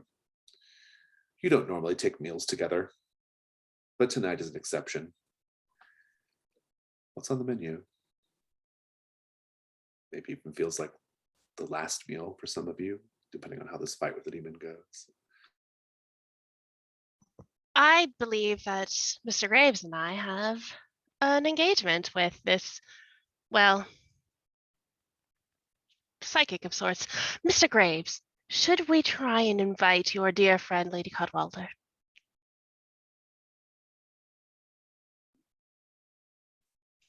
If you think she could be of assistance.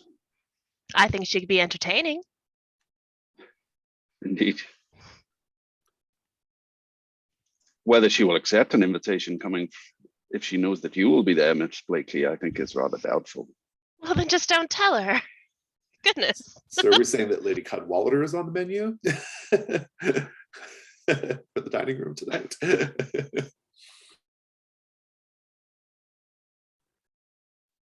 What is everyone? Sorry, Mads is absolutely dying. I think we need a moment. Come back to us, Mads.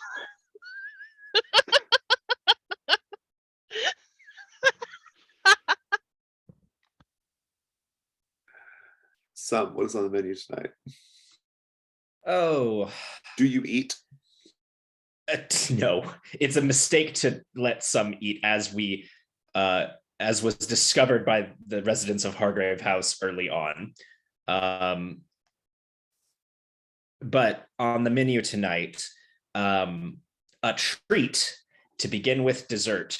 They are having small little crystal glasses with a bit of sherbet.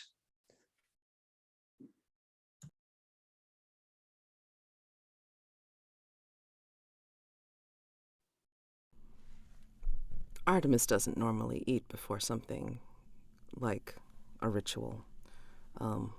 But she knows that having a growling stomach in any circumstance is a bad idea. So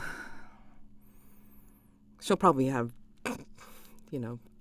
piece of bread or something and a piece of fruit just to make sure that, there's no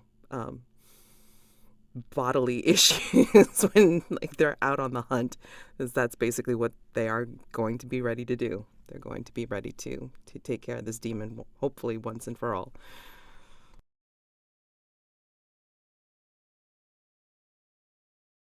I think Graves doesn't have much of an appetite usually, but he has a large glass of very dark red wine and some chicken livers, which he is sprinkling some very coarse ground salt over before eating them. Blakely actually does set up a whole meal for everybody. Clearly nobody ate it, which is fine. And it's asparagus with I wanted to say a fancy kind of cheese. I don't eat cheese. Whatever fancy cheese would go on asparagus.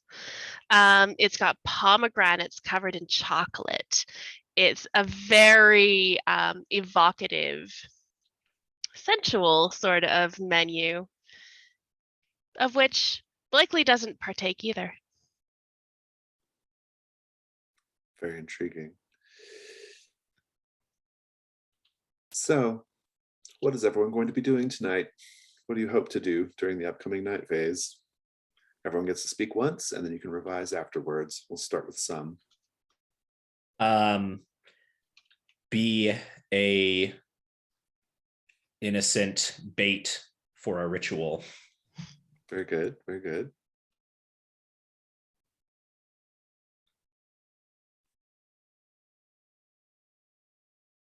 Mr. Graves? Confront Madame Sorokin and attempt to demonstrate to her that she is dealing with forces bigger than she understands, and she needs Hargrave House to be on her side. Indeed. Miss Blakely?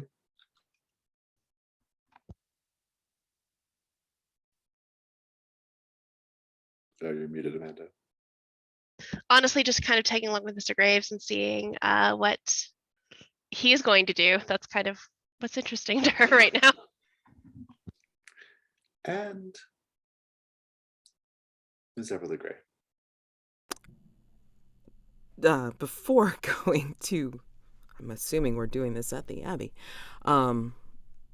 Before doing that, she's going to check the family codex and just make sure that she's going to carry a utility belt of some sort or thigh holsters and just have like all the herbs and salt and oils and all that fun stuff with her and some. So this way, we can do this correctly.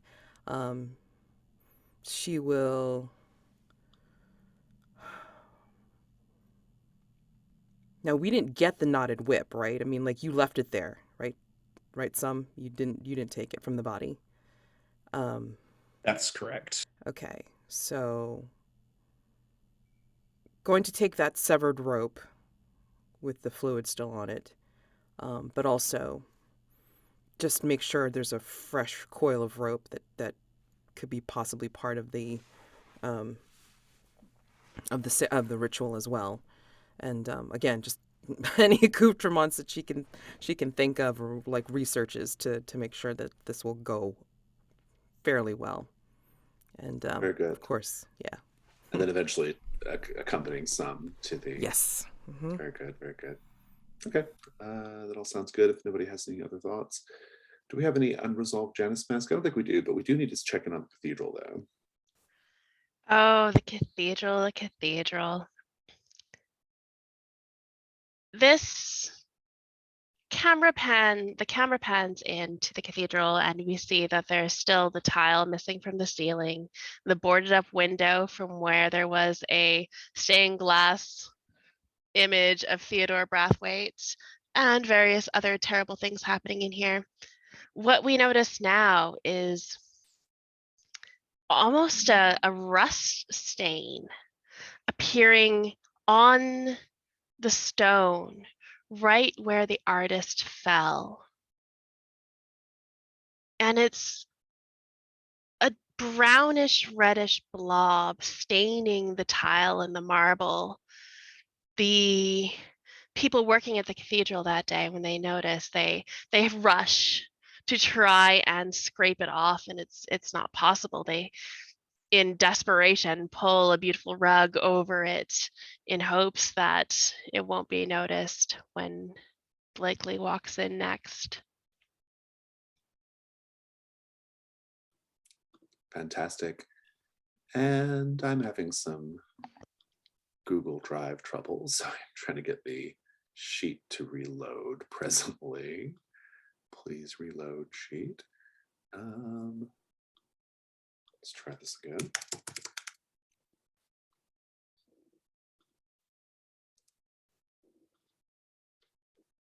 Do you need a couple minute break? Nope, I got it. I think it's just, for whatever reason, just wanted to.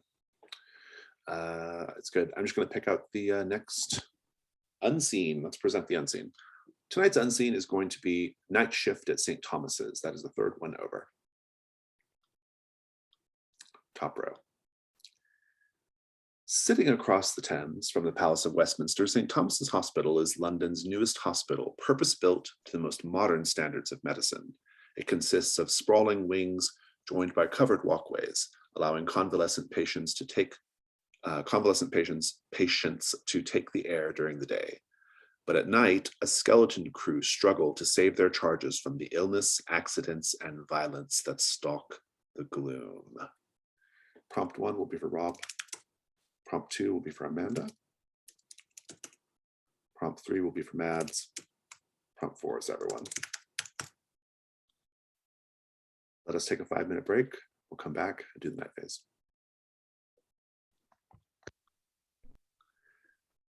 Rob, a destitute woman in the throes of a complicated birth, a porter holding her down while a surgeon prepares to operate. How do we know the child will never meet her birth mother? And I'll note here, we also have a veil and harm, specifically harm to pregnant people, but I think that will probably be okay. Yeah, I think we just see that the surgeon's concern is 100% on the child. And of course it is a male surgeon, is doing everything he can in the interests of the child, and his concern is not over the safety of this woman at all. She is from a poorer background. His disdain for her is kind of palpable, but yet he's a devout Christian, and he's doing his utmost to save the child, who he hopes will have some kind of life worth saving after this. Very good. Stark. It's good.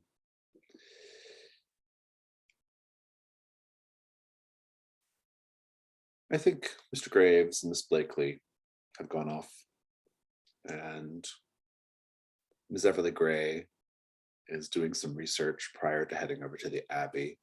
Are you going to wait on Ms. Everly Gray, or are you going to go ahead? I don't see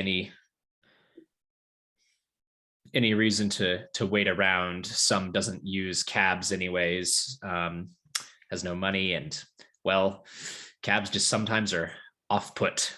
So he might as well begin walking there now. Good. Ms. Everly Gray, everyone has left you. You are getting ready to go up to do your research before you head out to the Abbey. And there was one dish from dinner under a silver dome that was never touched. And the person that you've brought in for the night to serve the meal goes for the dome, which is just a couple of feet from you, and lifts the dome, and coiled up on the platter is a viper. This is your mastermind clue, by the way. The viper rears back, and I think it's going to strike. It is going to strike. What do you do? Knife in the glove. Very good. Look at the viper. Let's have the roll. We'll resolve the roll in a moment. But let's roll it for now. Night move. What do you afraid is going to happen if you fail? Obviously, the viper is going to strike, and I don't know snakes, but I'd imagine it's probably very poisonous, and the servant person is going to die. I think the viper is actually going to strike you. That's how it's worse, and poison you. And you will probably die. Yay. Okay. But let's have the roll. Vitality? Vitality. Okay. 8. Come back to that. Some. You are on your way to the Abbey when you're confronted by a boy. He looks to be about 13 years old or so. He is unlike any boy you've seen on the streets. He is dressed in a very, very fashionable blazer.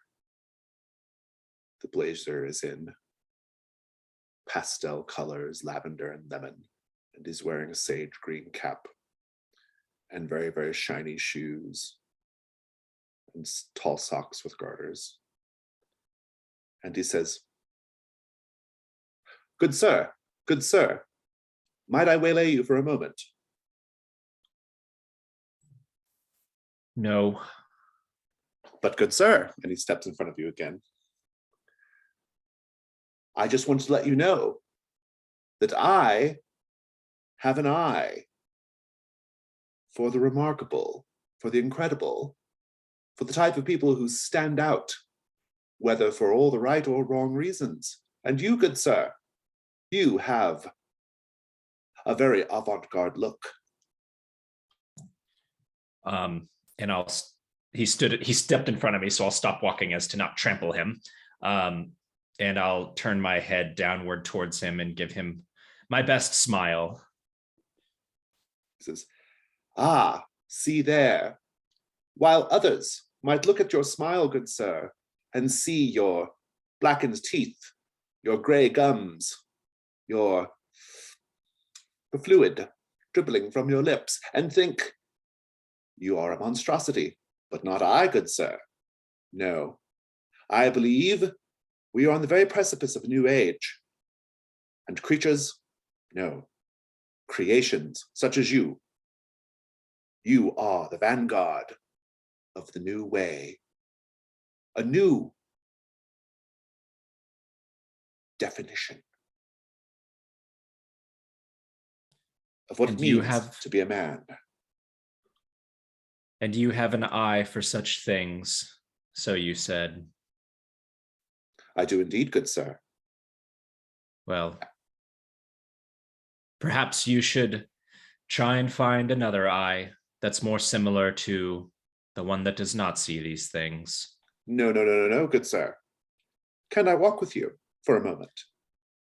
I'm walking. He can keep up. Mr. Graves, Miss Blakely, you are at the townhouse. Miss Blakely, it will not escape your notice that Andre is standing on a nearby corner, hoping to catch another glimpse of you. And you shrug. Yeah, that happens. It's normal. And the cab deposits the two of you at the end of the walk. How do you both look, or what preparations have you made for the evening?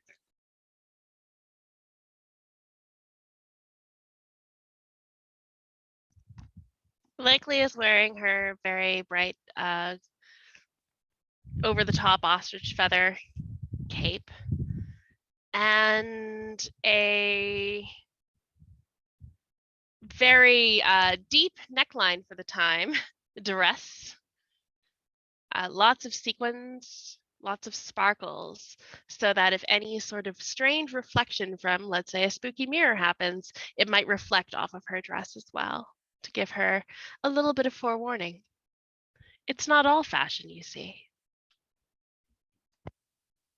Graves is dressed in a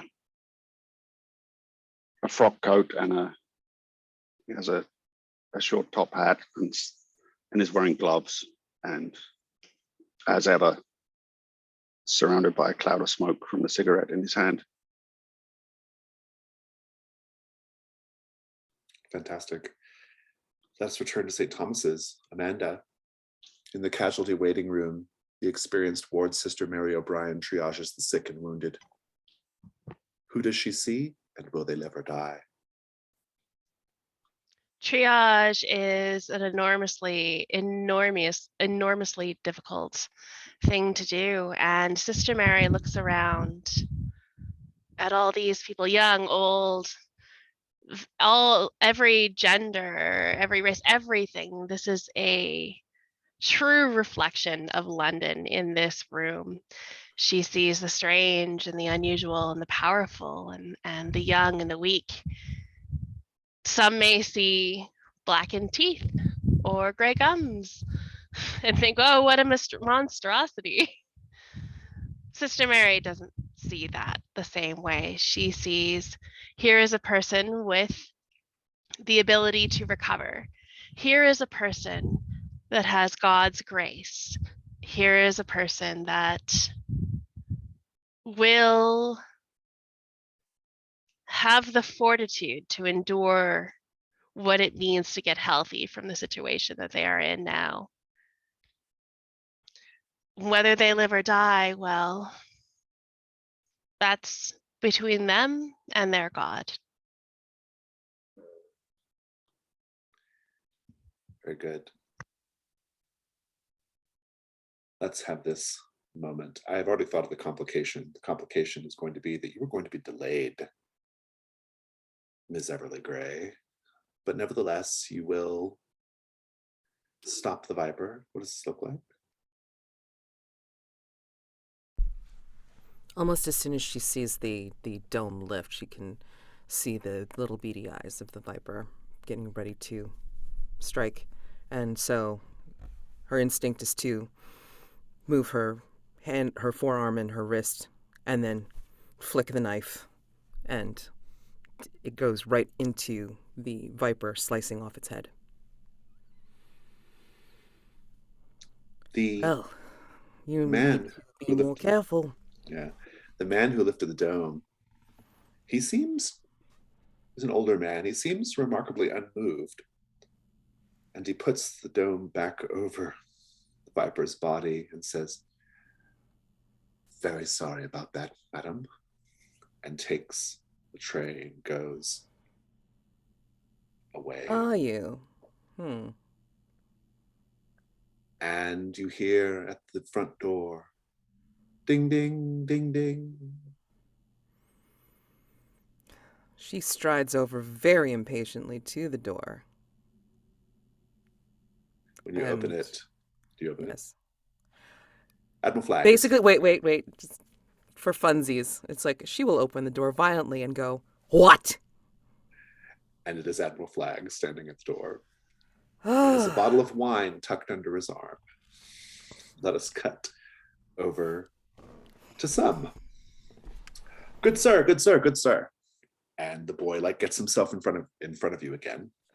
He's walking backwards while you walk forwards. He says, "If I may, sir, I have a feeling that you may not be particularly happy with your sartorial choices or the appearance of your face. Perhaps you consider yourself to be a monster among men." It does not matter what I consider myself to be, only what those around me perceive. You, young man, do you have a mother? Ah, a fine question, sir. A very fine question indeed. I do not have a mother, though I do have a woman who might be described as a motherly figure.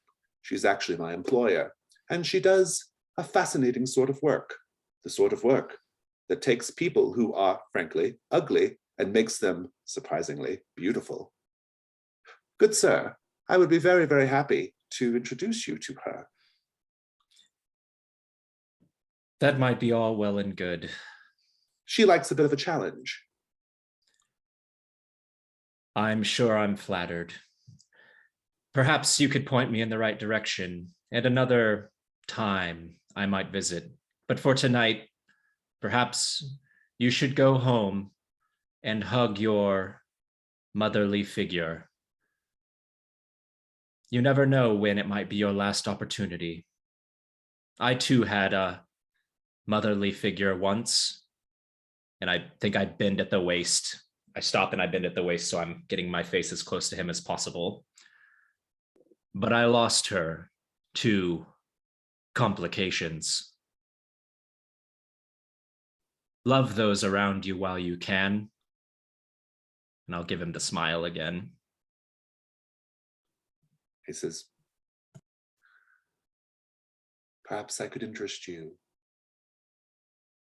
in an event happening tomorrow night, good sir." And he retrieves from his pocket a cream-colored card on which, written with gold lettering, is an address. Tomorrow night. I'll take the card. And he tips his fashionable cap and steps out of your way. Back to Miss Blakely and Mr. Graves. You are once again in the parlor, and this time it is done up for night. Candles are lit. The mirror is practically shimmering with power. And Madame Sorokin bids you both enter. She has a heavy veil of purple over her face and hands. You think me a charlatan, but I am no charlatan. I have real power. Perhaps you would like for me to show it to you. Oh, believe me, Madame Sorokin, I have no doubt as to your power. I, Absolutely. however, would like to see it. Of course, no doubts. Just. Then please. Oh, my apologies, Mr. Graves. Please, Miss Blakely, Miss Beryl Blakely, you of many years, sit.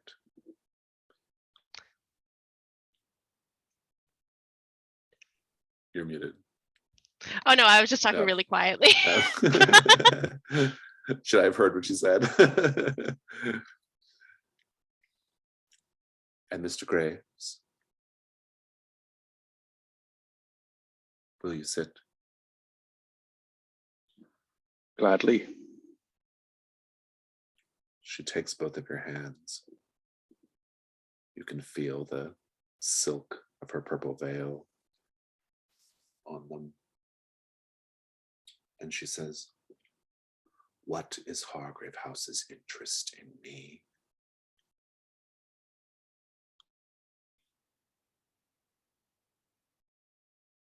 Hargrave House wishes to protect you, Madame Sorokin. These schemes you have become involved with, these are things of the mundane world. I think you can consider yourself above them, and we can help you put those things away from your mind.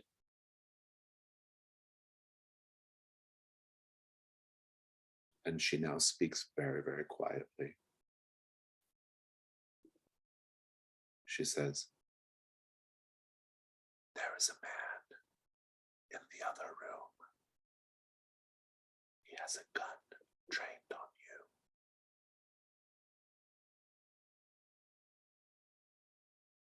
Back at the hospital, Mads, the young nurse Agnes Pell, walks the TB ward, silent but for the labored breathing and hacking coughs of her charges.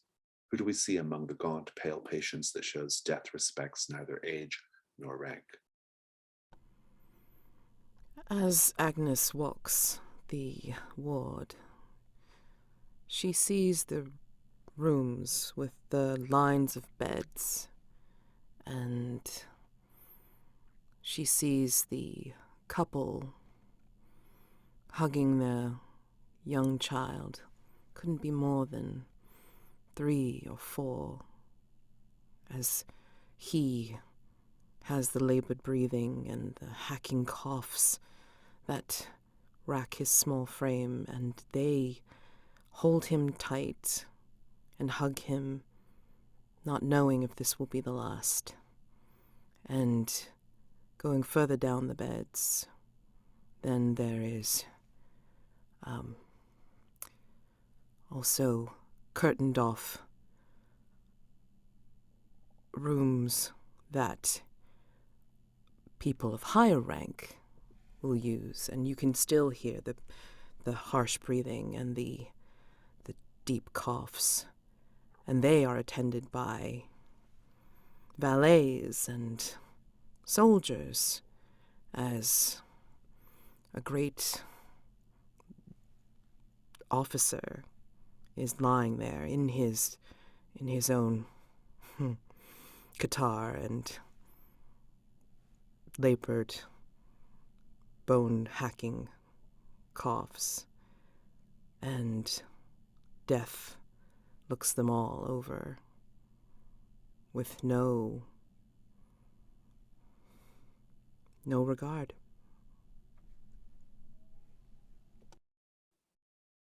Miss Everly Gray, Admiral Flagg is at the door. He's in uniform, as he frequently is when he's on a social call. He is clutching a bottle of wine. And this is, Miss Everly Gray, you are just the person I hoped would answer the door. Really, Admiral Flagg, I wish I could say this is a pleasure, but I have somewhere to be. You have somewhere to be. Oh, Miss Everly Gray, I wonder if where you have to go is the sort of place that you ought to be set to a sort of task involving violence. And what business it is of yours, sir? Because I am looking for someone who knows how to deal in violence, Miss Everly Gray. Indeed. I would be sure among your acquaintance, in the Navy, that there would be those that would be willing to spar and fight and be boys. Boys will be boys, as I have said. That's not quite what I mean, Miss Everly Gray. Might I come in? Might you? Will this be long? I really do have to go. No, Miss Everly Gray, I am legendary for my brisk manner of speech. That's almost ironic, sir. I guess. Come in. She shows him to the closest place with chairs, I guess. Indeed. You get to the courtyard of the Abbey. Surprisingly quiet, not like it was several nights ago. And stalking around the courtyard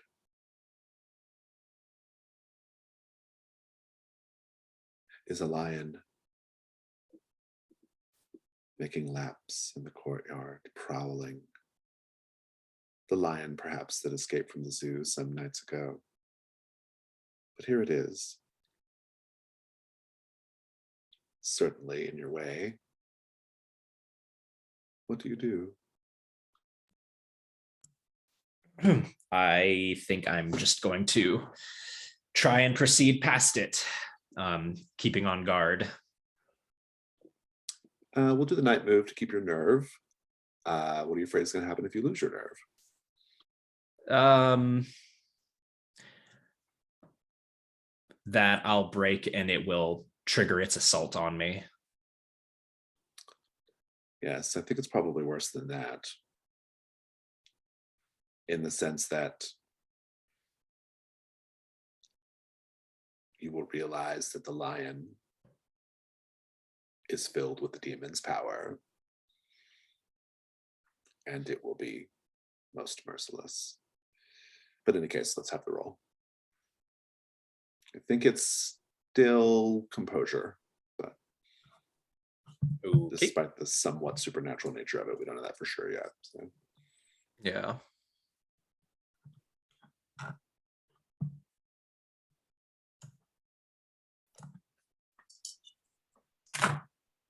Hmm. 6. We'll come back to that.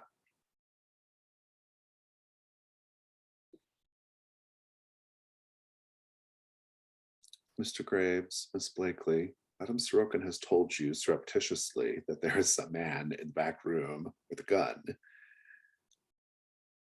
You get the impression that she is open to hearing you and that she has gotten in too deep with this group and she certainly wants to be pulled out of it.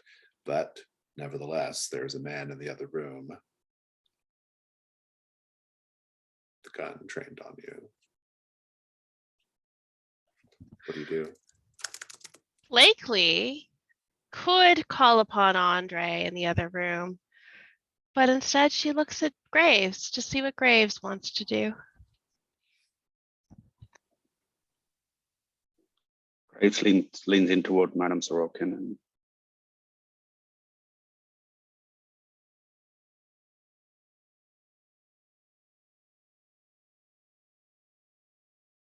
setting aside the matter of the man with the gun. Let us see what we can see through the veil, madam.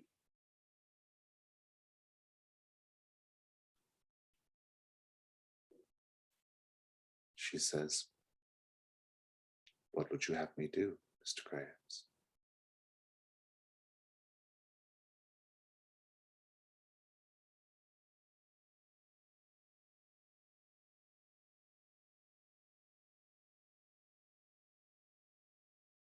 I would have you look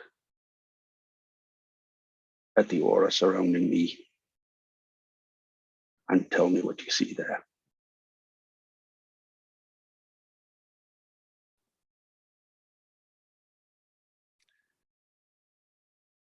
She says, "I see darkness, Mr. Graves. I see creatures pawing at you with their curved claws, pawing at your neck, your head, your body. They want you very badly. They want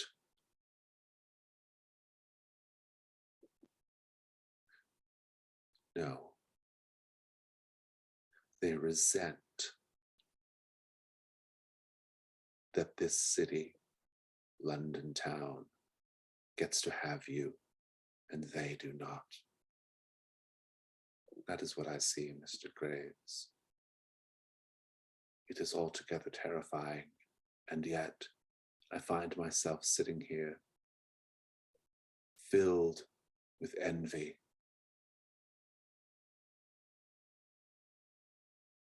That they do not want me.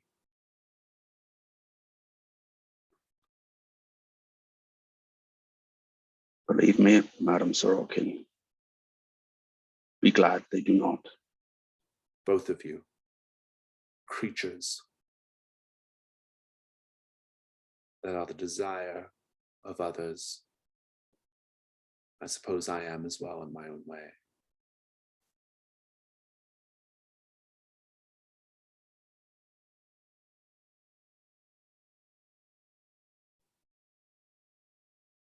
I ask the question again. What would Hargrave House have of me?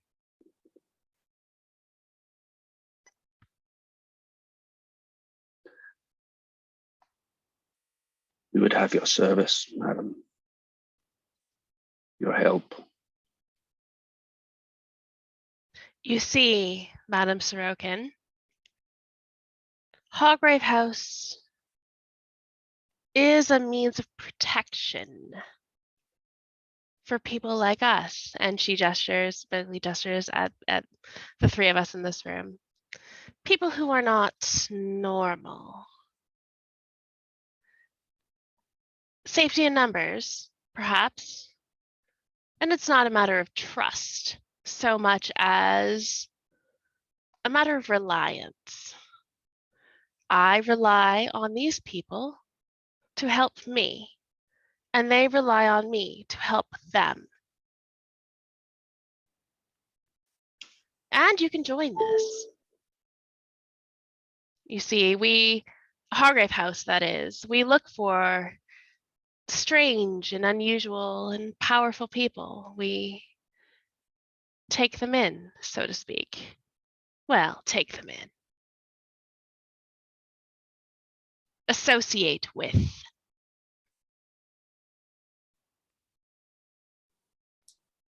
You hear the click click of a hammer being pulled back from a pistol.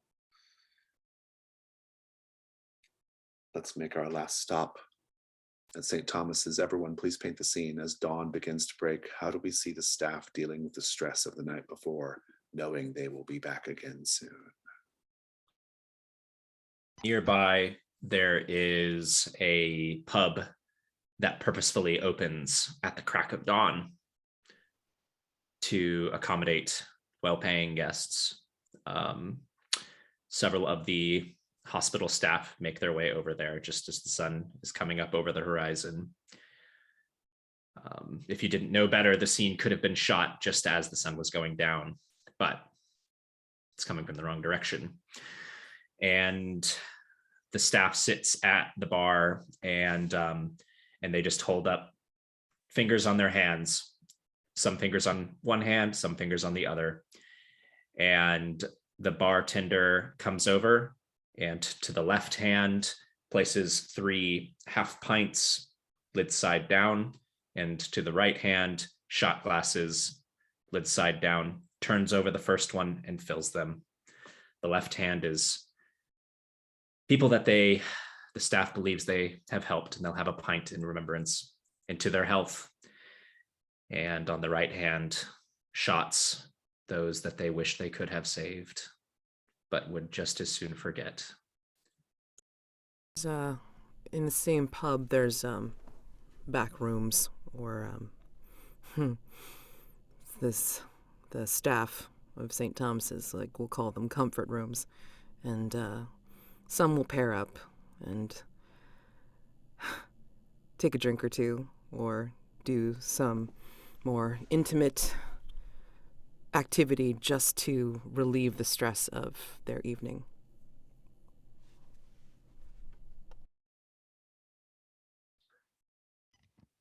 On a bench overlooking the Thames, next to the hospital, as the sun rises, we see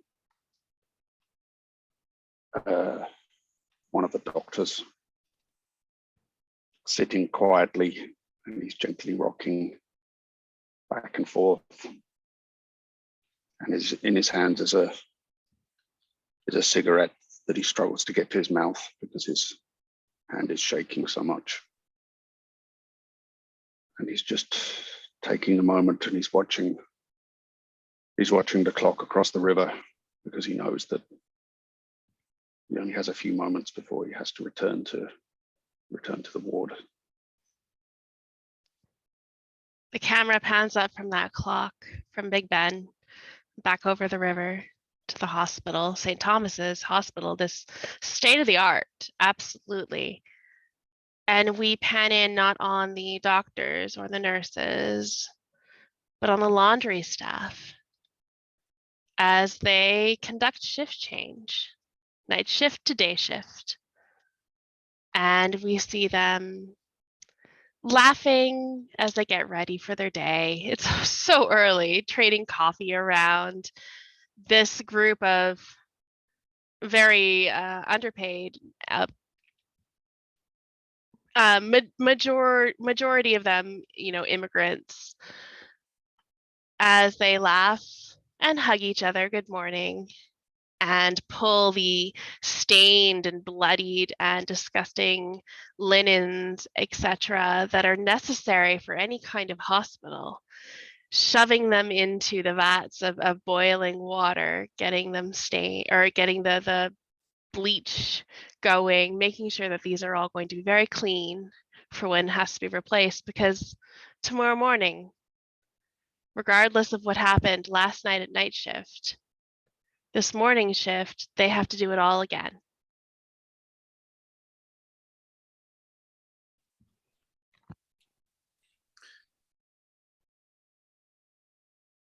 Ms. Everly Gray.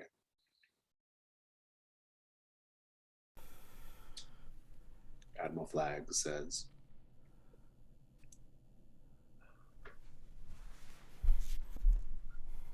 being a member of the peerage and an admiral, I, of course, cannot be seen engaging in certain types of activity, Ms. Everly Gray. And yet I very much need a few people in the city to be quite dead. I was wondering if perhaps I could hire you for this work. I assure you, they are monsters in their own way.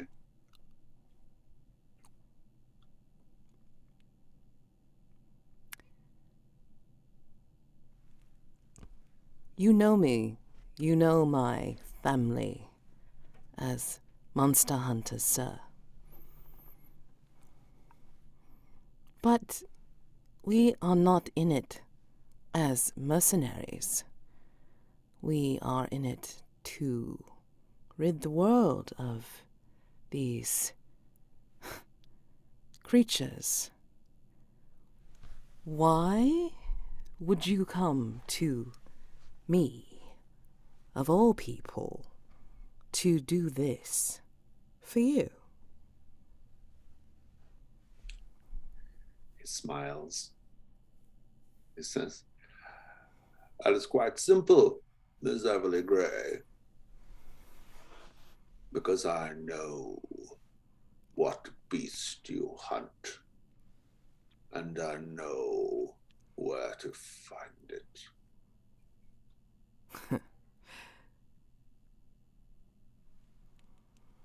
We'll cut there. We have a miss on the table for some. The lion pounces on you some and presses its face close to yours. And it whispers,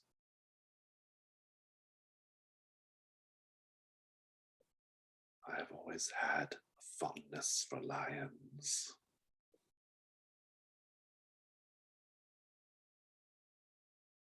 It's a pity you yourself are not a child of God, being a constructed thing.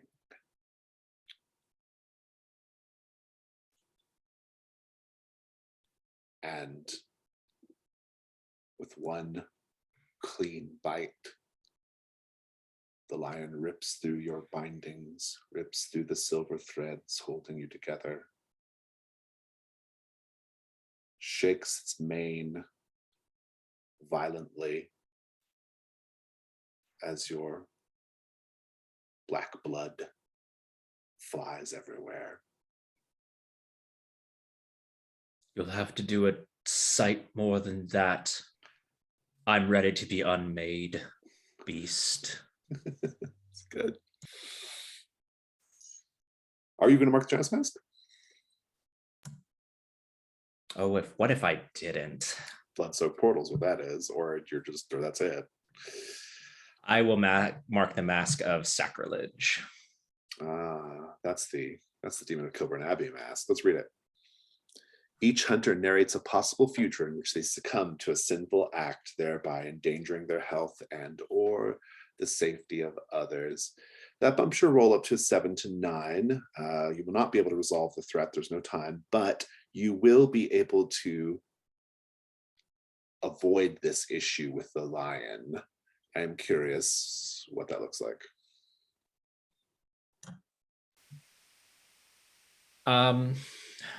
Well, all right. So how far back are we rewinding? I guess your goal originally was just to walk past the lion into the abbey.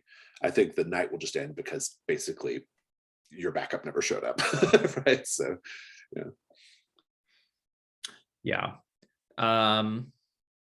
I think that the lion is just an ordinary lion, and it's intimidated by my inhuman presence and bulk.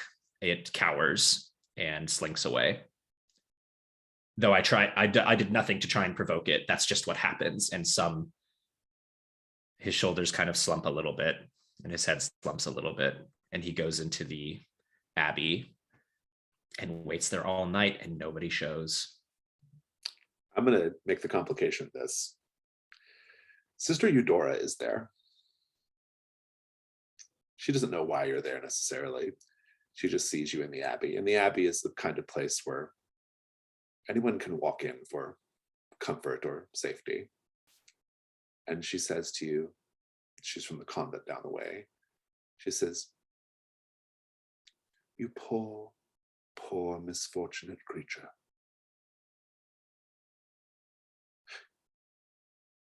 And she kind of puts her hands on your cheek.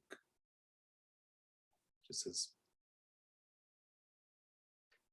"We had the like of you in the orphanages.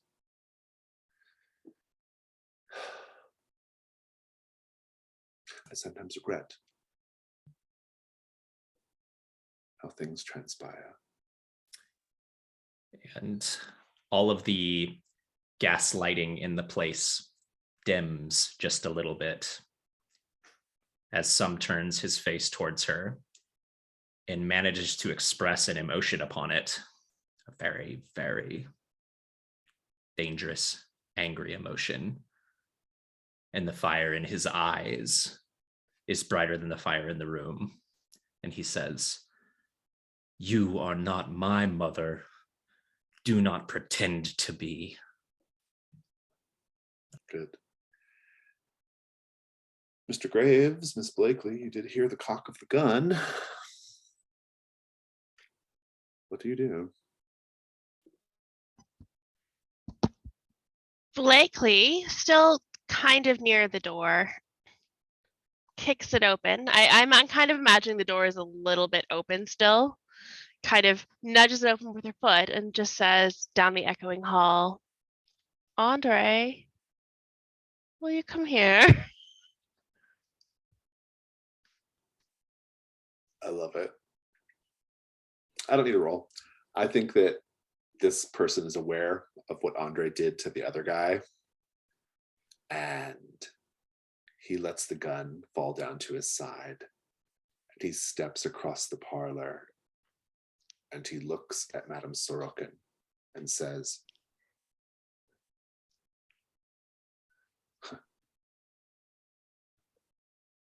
"Don't think you're out from under this." And he leaves. Madame Sorokin lets out a sharp breath. And she looks at you, Mr. Graves, and says,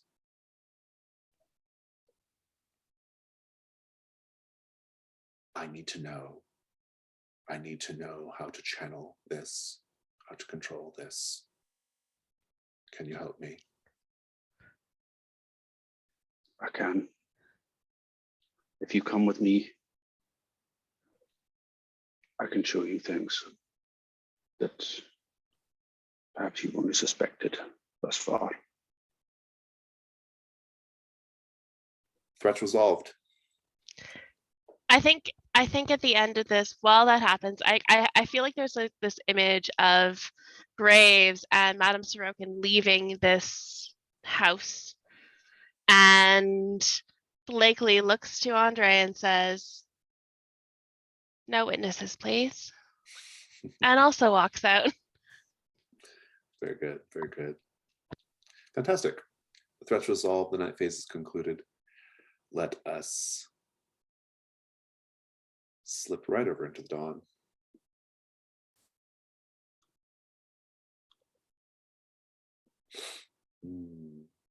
Rewards. You get rewards. I love rewards. Let's go find them. St. Petersburg Mirror.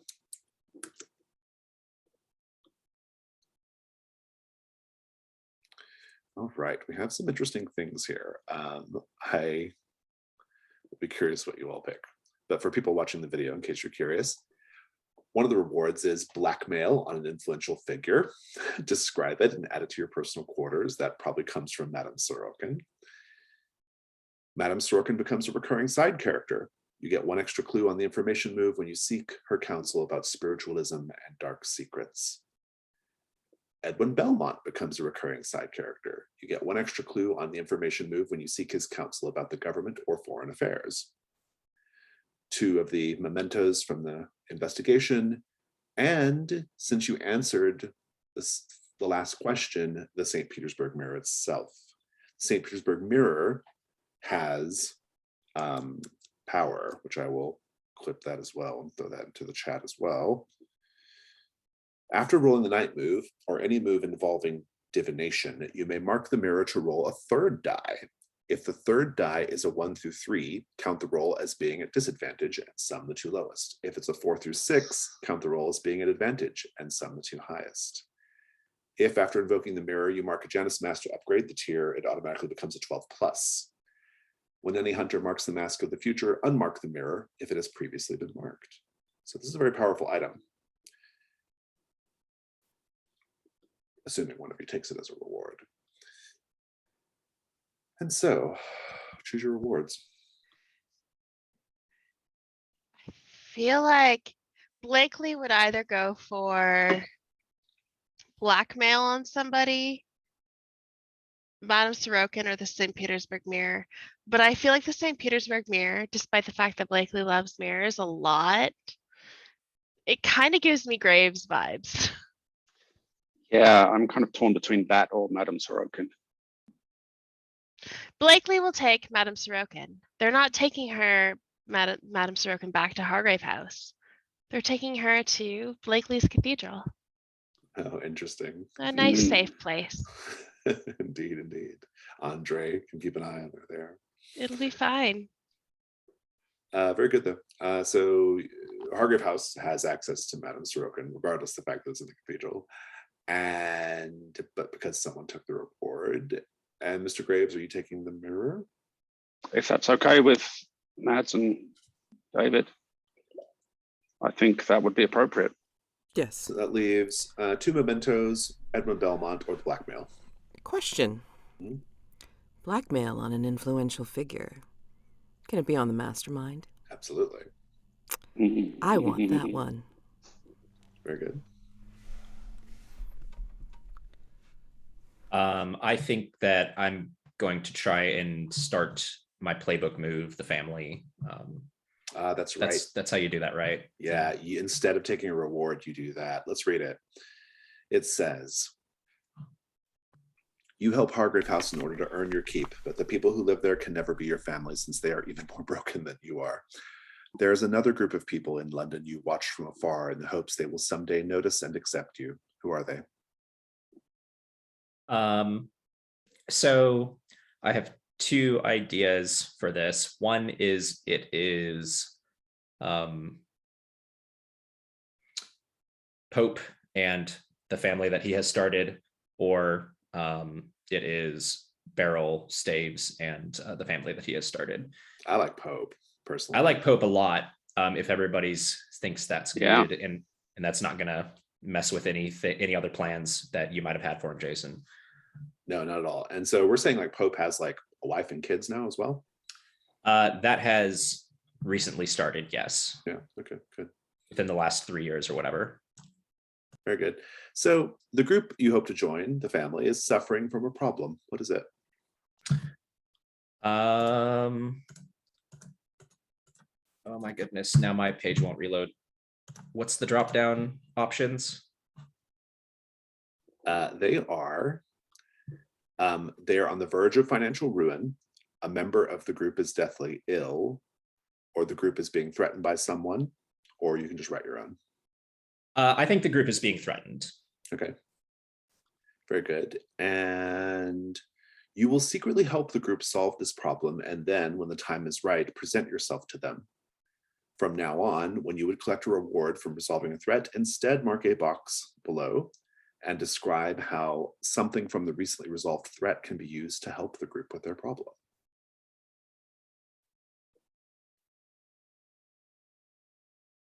Okay, give me a moment to think about it.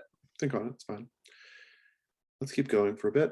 I mean, because it's essentially like a kind of a Janus mask thing in a way, so you can just narrate it whenever you're ready. Let's keep going though. Dawn questions. All right, Miss Blakely. You all answered a question and resolved the threat, so everyone's getting the first 2. Miss Blakely, did you get an echo in the night? Oh, I was heavy-handed on that. I wasn't even subtle. Yeah. Did you secretly show a vulnerable side to someone? I don't know if I really showed a vulnerable side other than trying to explore somebody else's power through. Yeah, I don't think I Yeah. did. Fair enough. Did you create an ornate, over-the-top erotic experience for someone else's pleasure? No, tried to. Nobody wanted my food at dinner. Very Rude. good. Very good. Okay, so you got 3 XP, but I think that doesn't matter because you're maxed out now. So Yep. I'm going to take my very last advancement, which is unmark all the reflection.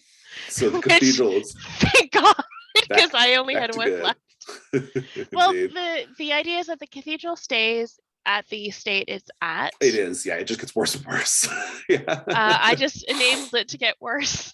Yeah. Good. So I'm excited for that.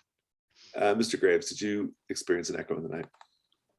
I don't think so. I had this idea of trying to bring forth in the some kind of entity in via Andre or something, and have that be kind of reflective of the birth scene and the unseen, but it didn't go in that Didn't quite direction get in the there, end. yeah. So Did you have a face-to-face encounter with a dark entity?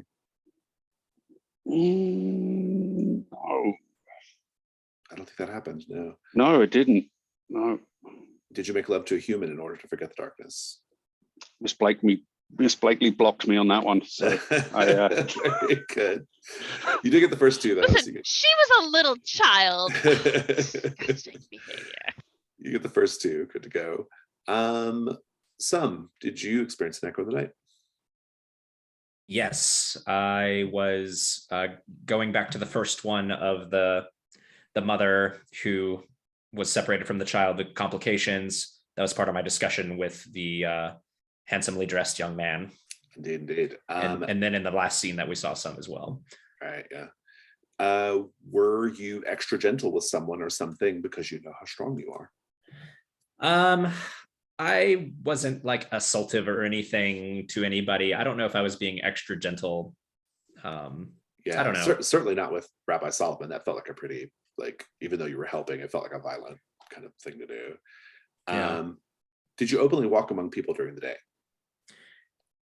As much as there was opportunity to do so, yeah. I mean, I walked down the middle of the street. I'm trying to I think the idea behind this one is that like people are revolted by you, right? And it actually kind of that happened at night a little bit because the Dapper Boys sort of like called you ugly, and but that was at night. What about when we went to the synagogue? Does that count or? Yeah, I don't know. There was just nobody else in the scene. We just really know. I think kind of the idea of it is other people outside of Hargrave House, and they're like I'm a whore and I don't care that I'm walking around among you. Right? Yeah, I mean, I looked the nun straight in the face in the chapel at the end or at the abbey at the end, but it was nighttime, I don't know. So yeah. Okay. So Ms. Everly Gray, did you experience an echo of the night? Touch of it. I mean, I was trying to mention like the hugging because you don't know when your loved ones are gonna pass. Oh, yeah, I'll take that. Kind of like echoing that. Yeah, I liked it. Did you revel in the thrill of the hunt? I mean, I don't know if like the hunt, because we didn't know we were going to be meeting the demon at the That is true. Synagogue. You were, and it didn't feel particularly revelry. However, did you taste someone? You were like super gearing up for the hunt. Yeah, and then you got blocked. Yeah, you kind of were. That is true. Pain in the ass, Admiral Flag. Did you taste someone or something else's blood, sweat, or other bodily fluids? Unfortunately, not this time. Indeed. Very good. And let's keep going. Janice Mass prompts everybody owes 1. Who wants to take it away? Talk about your damnation. Can we read it again, please? Yeah, I'll read it. It says, I mean, it's on the threat sheet there. The Mask of Sacrilege. Each hunter narrates a possible future, in which they succumb to a sinful act, thereby endangering their health and or the safety of others.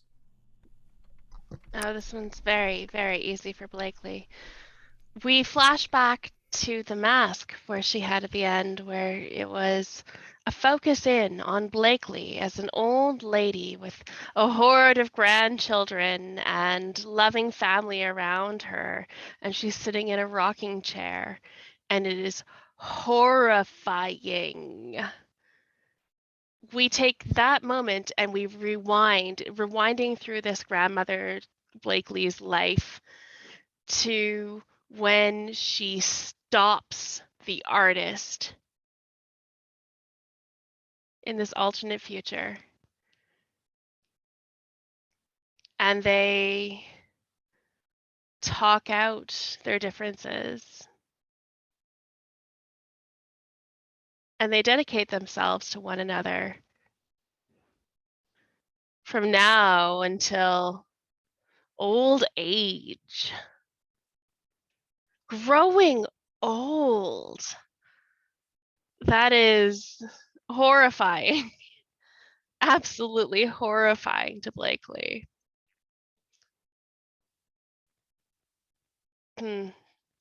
No, Blakely shakes her head, frees herself of all this imagination, and is back to the moment.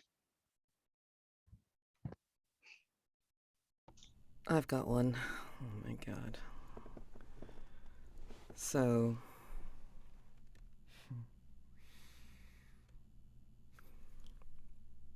we zero in on a very darkened scene. It's raucous. All you see is, well, it's not torchlight, because we're not necessarily in regular London. It would be where you would see more dim fairy lights or magical orbs in the corner. And creatures, not necessarily of human origin, having a fun time, drinking, talking, and just doing what they do. And in the corner, one of the corners, is a huddled, dirty figure with unkempt hair in their face. And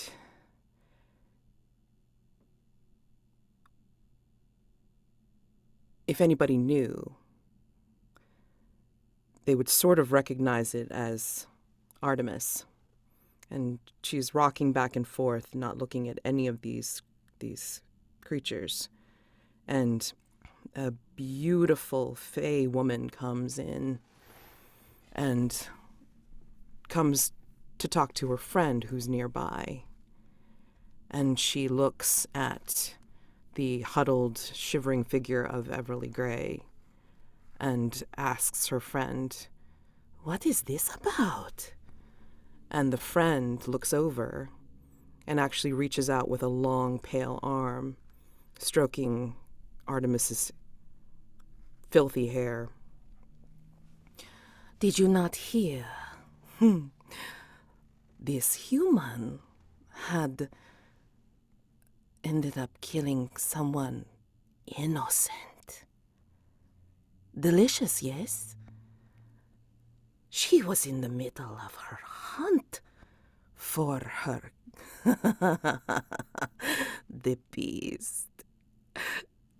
And she killed an innocent. So now she has the bloodthirst, but it's not like a vampire that is sated once she has the blood.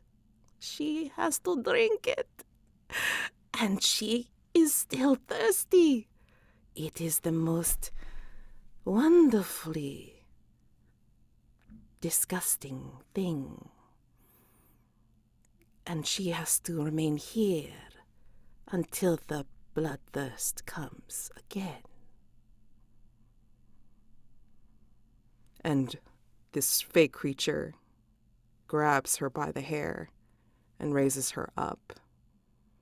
And then you can see Artemis's face, more scars, more gaunt, and there is dribbles of dried blood on the corners of her lips. Thank you. We Great. see a slightly older Graves. He is in a room that we recognize as Lady Cadwallader's parlor or sitting room, but it is changed. The curtains are closed, even though we can see that there's around the edges of the curtains it seems to be bright daylight outside. The room is strewn with empty plates, glasses, empty bottles. Graves sits at the table, and we see that protruding from the collar of his shirt are these patterns of darkened, raised flesh, almost like something between a scarification and a tattoo, some combination of the two. And his eyes are sunken into his head. And he's sitting with his hands out in front of him, holding on to the hands of Lady Cadwallader, who sits opposite him. And she is also disheveled, her hair unkempt and unwashed. And the both of them are sitting with their eyes rolling back in their head, just the whites showing. And there is something hovering above the table, some dark shape. And as the camera moves away, we also see that Lady Cadwallader is heavily pregnant.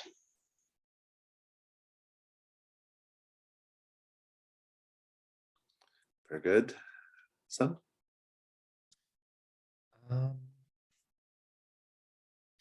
So there are some scenes of kind of flashback and some scenes of kind of flash forward as Sum is sitting there in the Abbey with the dimmed light and the anger in his eyes.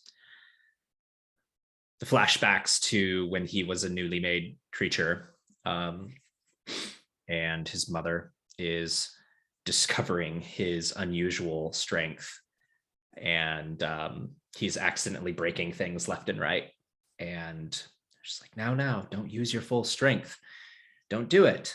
And then a flash forward into the future, a possible future, where Pope is in the fighting ring of that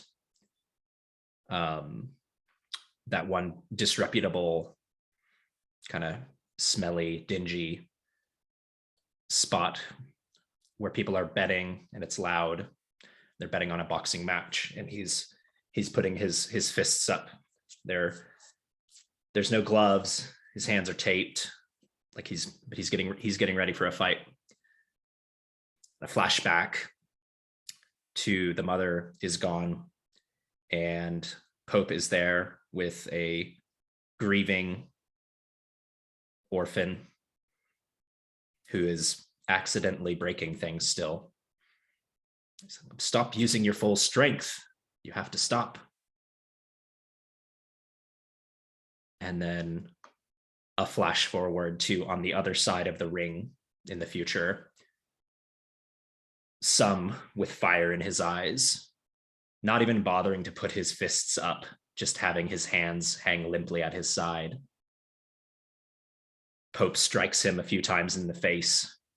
He takes the hits, feeling nothing. His jaw dislocates, feeling nothing. His jaw comes off, feeling nothing as it hangs slack. The fire in his eyes getting brighter. A flash back to Sum trying to delicately put something together, hearing in his head, don't use your full strength. Don't use your full strength. Don't use your full strength. He's desperately trying not to. And then he overwinds the thing that he's trying to put together and it breaks. And then the future scene where the fire in his eyes is bright and then goes down to just little white lights and his eyes get wide. And he swings in the ring. And Pope's body crumples in an unusual rubbery manner. And he collapses after one blow. And some kneels down over him and hits him again with the other fist. And another rubbery, unnatural shape forms in his body. And some sits there in the present, contemplating this future. And the fire kind of dims down in his eyes as he has this kind of daymare of proxy patricide. And he shakes his head, still staring at the woman in the abbey, and just looks down and says, "You're not my mother." I love it. Do you want to tell us about how you can help Pope's family because of resolving the St. Petersburg Mirror? I think part of the threat is coming from an underground organization, and one underground organization is connected to another as these things go. And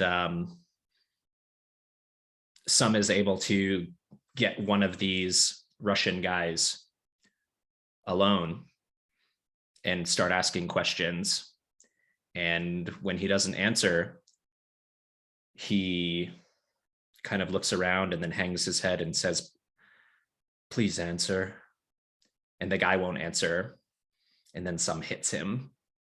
And there's that unusual kind of rubbery effect on them. And then they start talking. Good. I love it. Thank you. That's everything. Let's do stars and wishes real quick. Who wants to go first? Stars, David, you son of a. Sorry. Yes. Damn, man. Okay, for real. The way you play Sam is so wonderful. By far the most relatable character as far as I'm concerned in this thing right now, and it's just I can't handle my feelings being felt all over the place because of you. So you're amazing, and also I'm shaking my fist a bit. I didn't sign on for feelings. But for real though, stars for all of this. Your unseen was unbelievable. The way you're playing Sam is wonderful. Just huge stars for you, David. That's wonderful. Yeah, I would second that, and I particularly liked there was another one of David's great lines at the beginning where the young man said, "Can I waylay you for a moment, sir?" And some just said, "No." I thought that was such a great moment. So, the way Sure Shot always had a way with a phrase. There was almost every episode there was a phrase that kind of Sure Shot dropped that jumped out. And some's are so much shorter, but just as effective in their way. That was great. Yeah, and like an opposite style of Sure Shot. Sure Shot was, here's my witty, clever comeback to this, and some's just like, what? Yeah, just like failing to engage with the kind of nuance of the moment. That was really great. Another star I really enjoyed, like Pope and Blakely never hung out, so it was cool for Blakely and Graves to hang out today. That was fun. And it was I particularly enjoyed the kind of moment of, I think, Blakely stepping on Graves's designs to use Lady Cadwallader to get leverage on Madame Sorokin. That was a fun bit of kind of subtle inter-character conflict that and I really enjoyed our little action scene in the hallway of Madame Sorokin's as well, with both of us witnessing each other's power. That was cool. Absolutely. Thank you for leaning into that. I thought that was Blakely never really had an opportunity for that in season 1, not really. So it's really fun to have that opportunity now, especially with everybody in this group is sort of a supernatural type person rather than last season. So it's really kind of cool. Yeah. Stars.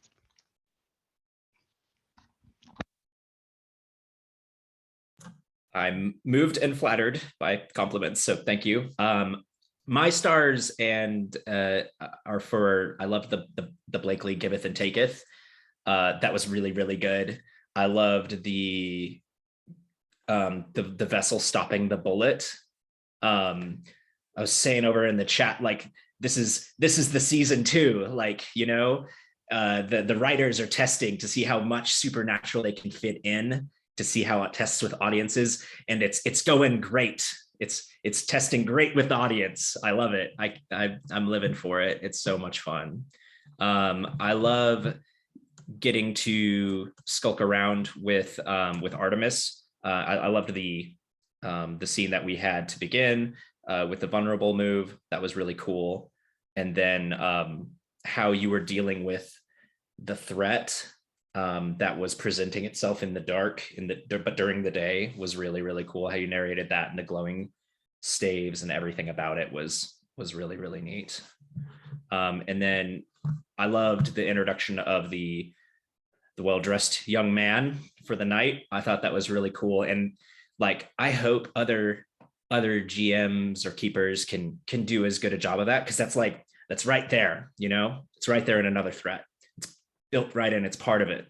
And I know you can, because it's so, like, you have such an intimate knowledge of it. And I'm so excited that, like, everybody has that opportunity because it's written into the threats, but it's just organically how you process it based on which ones are in play. And that's, like, inspiring. Yeah, stars. I thought everyone did a really bang up job with, like, Unseens were great. The Janice Mask prompt was great. Loved all that. I really liked the sort of, like, dynamic duo of Graves and Blakely today. I thought that was very fun.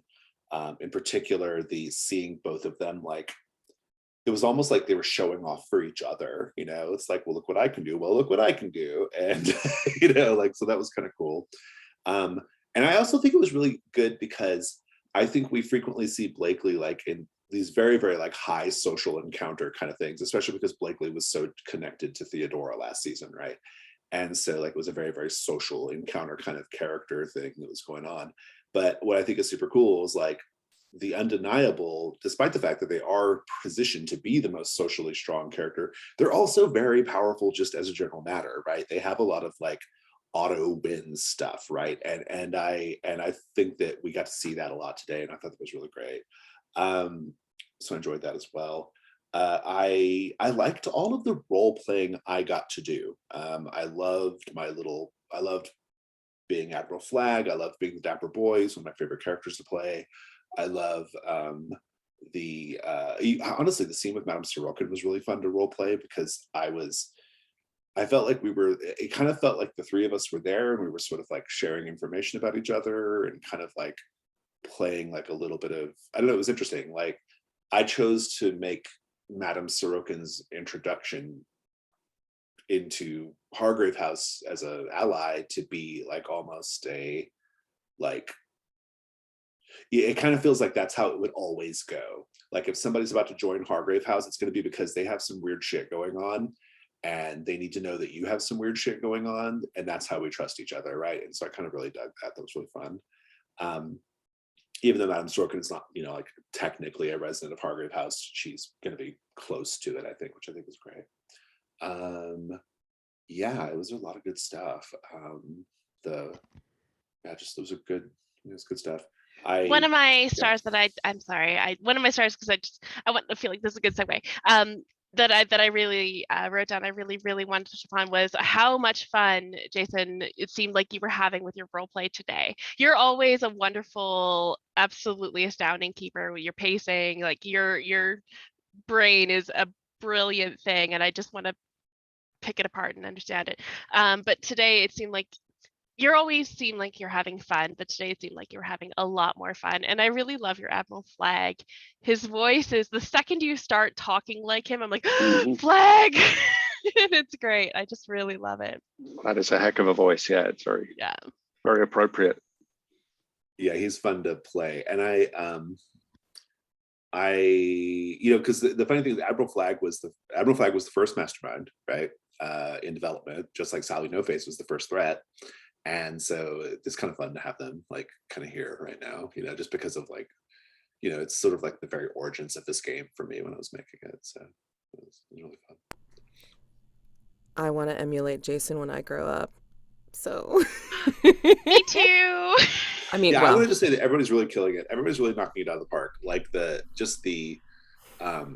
everyone is really taking the opportunity to like lean into unseens and flashbacks and stuff in a really cool way. And I feel like we're learning a lot about these characters in a way that is very exciting. And I am particularly, even Blakely, who we've been with for a while, I feel like today we got some like interesting aspects of Blakely's personality that we hadn't quite seen before, which I thought was really great. So, so it's like there's always like it's good to know that there's like the characters can keep surprising you, even after like almost everything on the paper is used, right? But so that was really cool. I was delighted I kind of when cut you off, Mads, but sorry. It's okay. I was delighted when that mask prompt came up, because as soon as it was like, oh, this dark future, it just snapped into my mind immediately what Graves would be doing in the worst version of himself.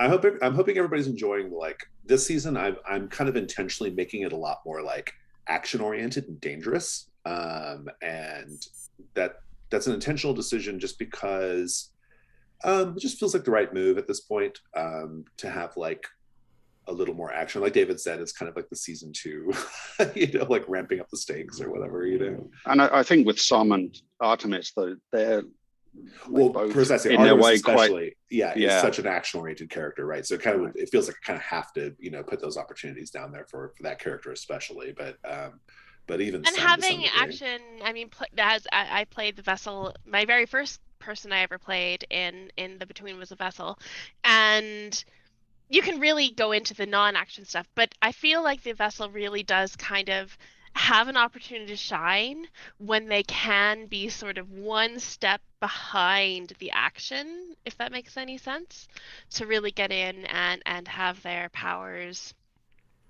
manipulate the things going on in the background.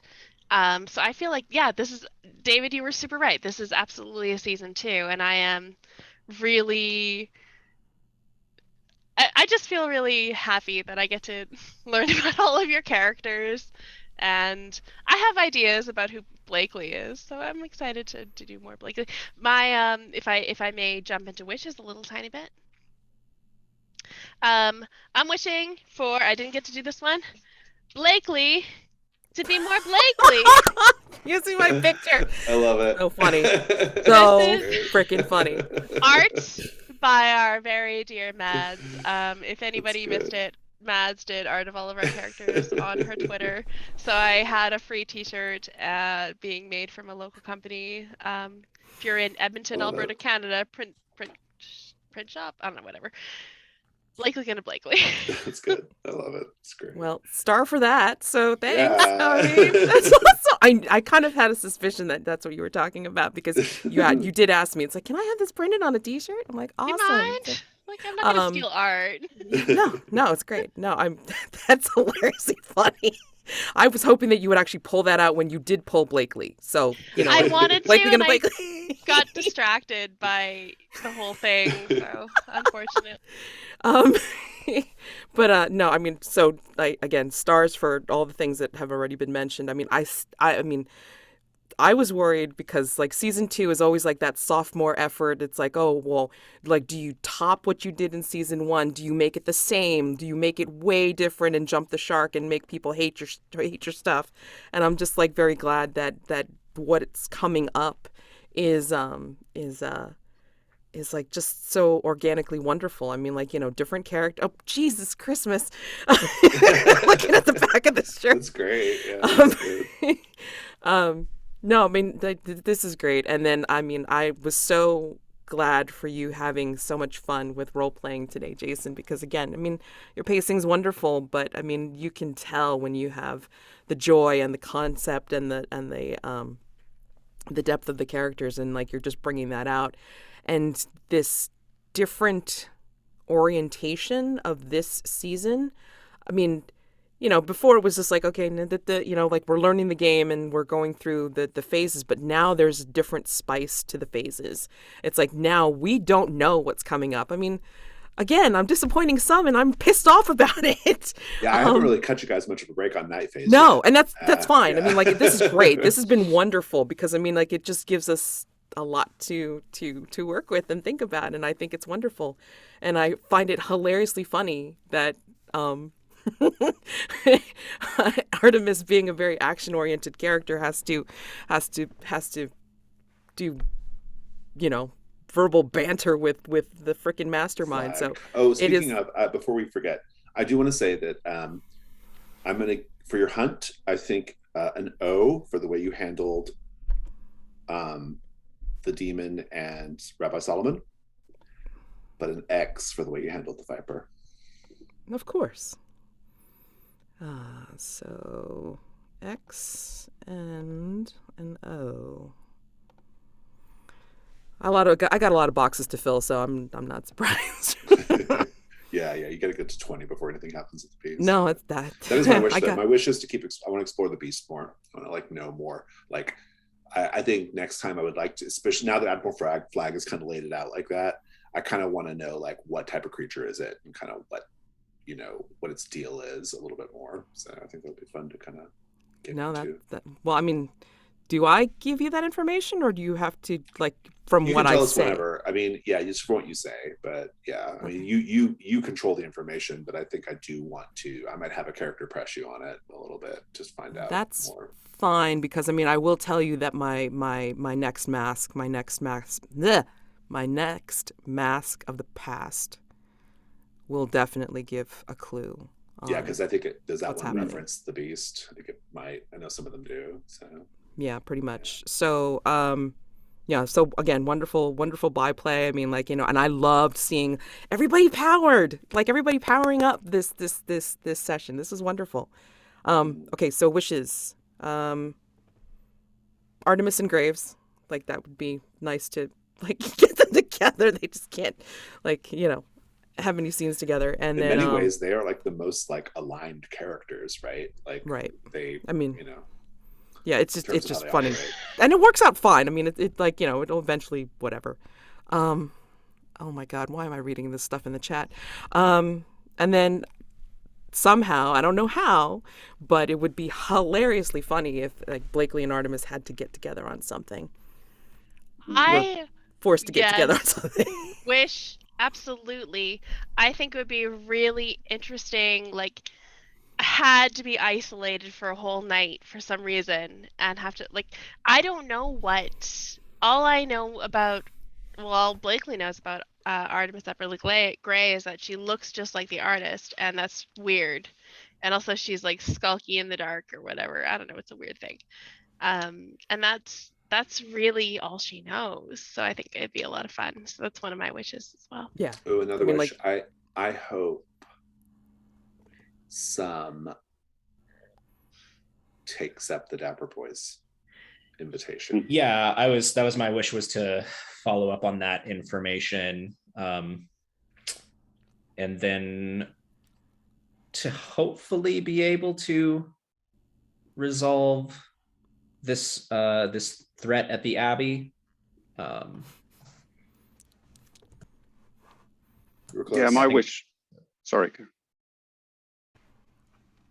My wish is I want to get more into some of Graves' masks of the past, and then it's kind of the team ups, right? I want to see. I'd love it if Graves and Artemis could take on the demon. I think I was itching to get into that demon threat with Graves today, but I also wanted to like wrap up the Madame Sorokin thing. And I was really intrigued by the way Graves and Blakely's team up went today, so that could go where they're kind of exactly as you said, Jason. They're kind of showing off to each other, and there's some interesting dynamic there. And also, I want to go for that Graves and some talking about religion and philosophy and what it means to have a soul and what and all of that kind of thing. I think that would be great, actually. Yeah. I'm very, that's another wish for me too. I'm very interested in like continuing to sort of explore this basic like kind of concept of the orphan, which is like they are an outsider, they are not human but also the most human, like just all those things are really interesting. So. Any other stars or wishes? Wishes. I haven't figured out what Blakely would think about some, honestly. But I'm excited for when Blakely and some have a real sit down. Because it'll probably be weird. Yeah, I don't. It's the kind of thing where it's like, it's a little bit like the factotum and the undeniable, and it's like, does that even happen, except like maybe just once kind of thing. It could be as scarce as that, but it would be, I'm super interested to see like that happen, you know, and if it's a dismissive thing of this, not just a mundane but like really undesirable thing. I think it would be even more interesting if instead of the expected reaction of Blakely being horrified by some, that I think it would be interesting if Blakely like actually saw something in, because it's been alluded to a couple of times already, like this idea of some being like a kind of vessel of creative energy, right? Like a sort of raw creative power. If that almost like, if there's almost like something there like reminiscent of like the energy that created the cathedral or the artist and their work and all that kind of stuff, that would be kind of cool. I think that would be like the more interesting approach. I mean, I'm not saying what you should do, but like, oh no. And also, even if you have like, I'm here for anybody's cool ideas. If anyone's like, hey, here's a cool idea, I'm like, yeah, tell me the idea. But I do have a little bit of, I have some ideas that are a little bit more subverted on the kind of, if you were just roll the dice, first season 1, here's our characters kind of thing. But I think because of the established relationships already, I think I can go a little more interesting. So I have some ideas. I just have to kind of waffle on them a bit. Oh, and I mean, this is just a weird wish. I mean, I don't even know if it'll actually come up. But if we have still have access to the Man in the Sun Mask, it would be hilariously funny to have Artemis go visit him for whatever reason, and then he recognizes her as the heiress / artist who bought the land. Yeah, that'd be good. Yeah. I mean, yeah. Yeah, he might make a return. We'll see. I mean, you can go talk to him whenever you want, because I think he's part of your rewards, if I'm not mistaken.